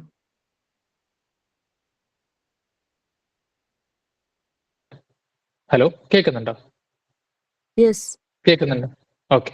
ശ്രദ്ധിക്കേണ്ടത് നമ്മൾ ആപ്ലിക്കന്റ് ട്രാക്കിംഗ് സിസ്റ്റംസ് പലതും നമുക്കറിയാം. അതായത് അത് കടന്നു പോകുമ്പോൾ തന്നെ പലരുടെ റെസ്യൂംസ് അതിൽ നിന്ന് തന്നെ എലിമിനേറ്റ് ആയപ്പെടുന്ന ഒരു സിറ്റുവേഷൻ ആണ്. കാരണം പലരും ചെയ്യുന്ന ഒരു റെസ്യൂം ഉണ്ടാവും, അല്ലെങ്കിൽ CV ഉണ്ടായിരിക്കും. അത് എല്ലാത്തിനും നമ്മൾ നിരന്തരം അപ്ലൈ ചെയ്തുകൊണ്ടിരിക്കും. അപ്പൊ നമ്മൾ ആദ്യം ശ്രദ്ധിക്കേണ്ട ചില കാര്യങ്ങൾ, ഒന്ന് വളരെ സിമ്പിൾ ആൻഡ് ക്ലീൻ ആയിട്ടുള്ള ഒരു നല്ലൊരു ഫോർമാറ്റ് സെലക്ട് ചെയ്യുക. അതിൽ ടേബിൾസോ ഗ്രാഫിക്സോ വലിയ വലിയ ഫാൻസി ഫോണ്ടുകളൊന്നും യൂസ് ചെയ്യാതിരിക്കുക. റെലവെന്റ് ആയിട്ടുള്ള കീവേഡ്സ് യൂസ് ചെയ്യുക. ഫോർ എക്സാമ്പിൾ ഒരു ജോബ് റോൾ കൊടുക്കുകയാണെങ്കിൽ നിങ്ങൾക്ക് ഇതൊക്കെ ChatGPT തന്നെ ഇപ്പൊ നമുക്ക് കിട്ടും. ഒരു പ്രത്യേക ജോബിന് നിങ്ങൾ അപ്ലൈ ചെയ്യാണ്, അതിന് വേണ്ടിയിട്ടുള്ള ആ ജോബ് റോൾ നമ്മളെപ്പോഴും ശ്രദ്ധിക്കേണ്ട കാര്യം, ആ ജോബ് ഡിസ്ക്രിപ്ഷൻ നമ്മൾ നന്നായിട്ട് പഠിക്കുക. ആ ജോബ് ഡിസ്ക്രിപ്ഷനിൽ പറയുന്നുണ്ടായിരിക്കും ചില പ്രത്യേക സ്കില്ലുകൾ അവർ ഫോക്കസ് ചെയ്യുന്നുണ്ടായിരിക്കും. അപ്പൊ അതിന് പറ്റുന്ന പ്രധാനപ്പെട്ട കീവേഡ്സ് എന്തൊക്കെയാണ് അതിനെ പറ്റിയത് എന്നുള്ളത് നിങ്ങൾക്ക് ChatGPT തന്നെ കൊടുത്താൽ കിട്ടും. അങ്ങനെയുള്ള കാര്യങ്ങൾ നിങ്ങളുടെ CV-യിൽ നിങ്ങൾ ഇൻക്ലൂഡ് ചെയ്യണം. വെറുതെ ഇൻക്ലൂഡ് ചെയ്യാന്നുള്ള ആ skills, if you have that skills include. പിന്നെ നമ്മൾ അതിനെ ചില വർക്ക് എക്സ്പീരിയൻസിനൊക്കെ ഓരോ സെക്ഷൻസ് ആക്കിയിട്ട് നമ്മൾ ചെക്ക് ചെയ്യുക. കാരണം പല ഇതിലും അങ്ങനെ ഇതിനെ കുറിച്ചിട്ട് എനിക്ക് തോന്നുന്നു കീർത്തി പോസ്റ്റ് ചെയ്തിട്ടുണ്ടോ, അല്ലെങ്കിൽ ഇതിനെക്കുറിച്ചുള്ള ഡീറ്റെയിൽസ് നമ്മുടെ യൂട്യൂബ് ചാനൽസിലുണ്ട്, കൂടുതൽ ഫർദർ ആയിട്ടുള്ള കാര്യങ്ങളൊക്കെ. അപ്പൊ അത് നിങ്ങൾക്ക് യൂട്ടിലൈസ് ചെയ്യാം. പിന്നെ ഇടയ്ക്കിടയ്ക്ക് ഇതുമായി ബന്ധപ്പെട്ട സെഷൻസ് സെപ്പറേറ്റ് നടക്കുന്നുണ്ട് വിജ്ഞാന കേരളത്തിന്റെ ഭാഗമായിട്ട്. So you can attend that. പിന്നെ ഹെഡേഴ്സ്, ഫോർട്ടിസ്, കോംപ്ലക്സ് പ്രിപ്പയറിംഗ്, റൈറ്റ് ഫോർമാറ്റ്, നല്ല നല്ല ടെംപ്ലേറ്റ്സ് ഒക്കെ ക്യാൻവയിലൊക്കെ കിട്ടും. അപ്പൊ അതൊക്കെ യൂസ് ചെയ്ത് നിങ്ങൾക്ക് ചെയ്യാവുന്നതാണ്.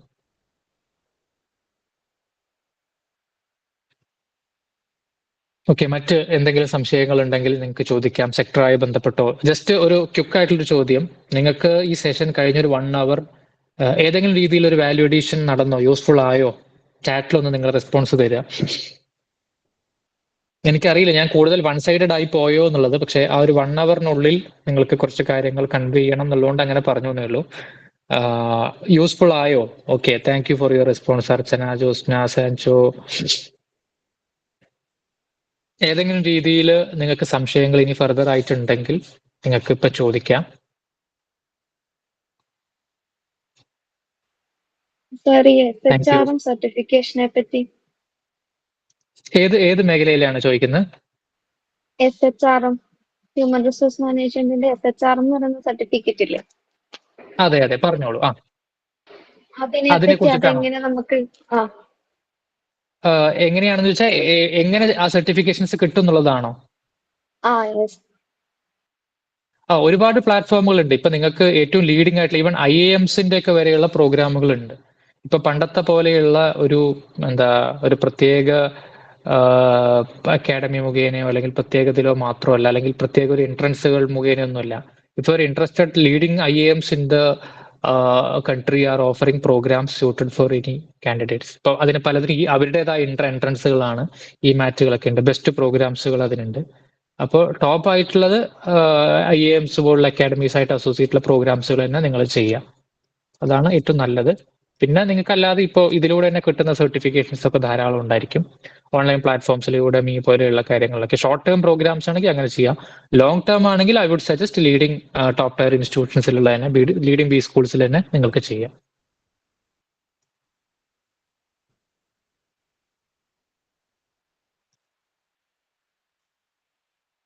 ഓക്കെ, വേറെ എന്തെങ്കിലും സംശയങ്ങൾ?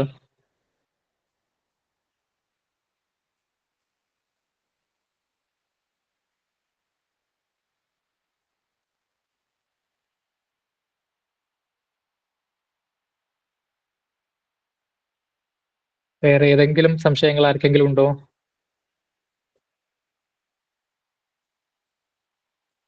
ഓക്കെ, അപ്പം ഫർദർ ആയിട്ടുള്ള എന്തെങ്കിലും ഡൗട്ട്സ് ഉണ്ടെങ്കിൽ I will share my number in the chat. So നിങ്ങൾക്ക് കണക്ട് ചെയ്യാൻ പറ്റാവുന്ന അറിയുന്നതാണെങ്കിൽ വിളിച്ചാൽ എടുക്കാൻ പറ്റിയില്ലെങ്കിൽ പോലും I can revert through messages. അപ്പോൾ നിങ്ങൾക്ക് എന്തെങ്കിലും ഫർദർ സംശയങ്ങൾ ഉണ്ടെങ്കിൽ you can connect through messages or something. And once again, thank you for this opportunity. Thank you, Kirti, for inviting. Thank you all. So that was a really informative session. And thank you, Gopakumar, for that insightful session. And thank you for guiding our students. Students എല്ലാവർക്കും വളരെ informative ആയിട്ടുള്ള ഒരു session ആയിരുന്നു എന്ന് തന്നെ വിചാരിക്കുന്നു. And thank you all for participating. Thank you. Thank you.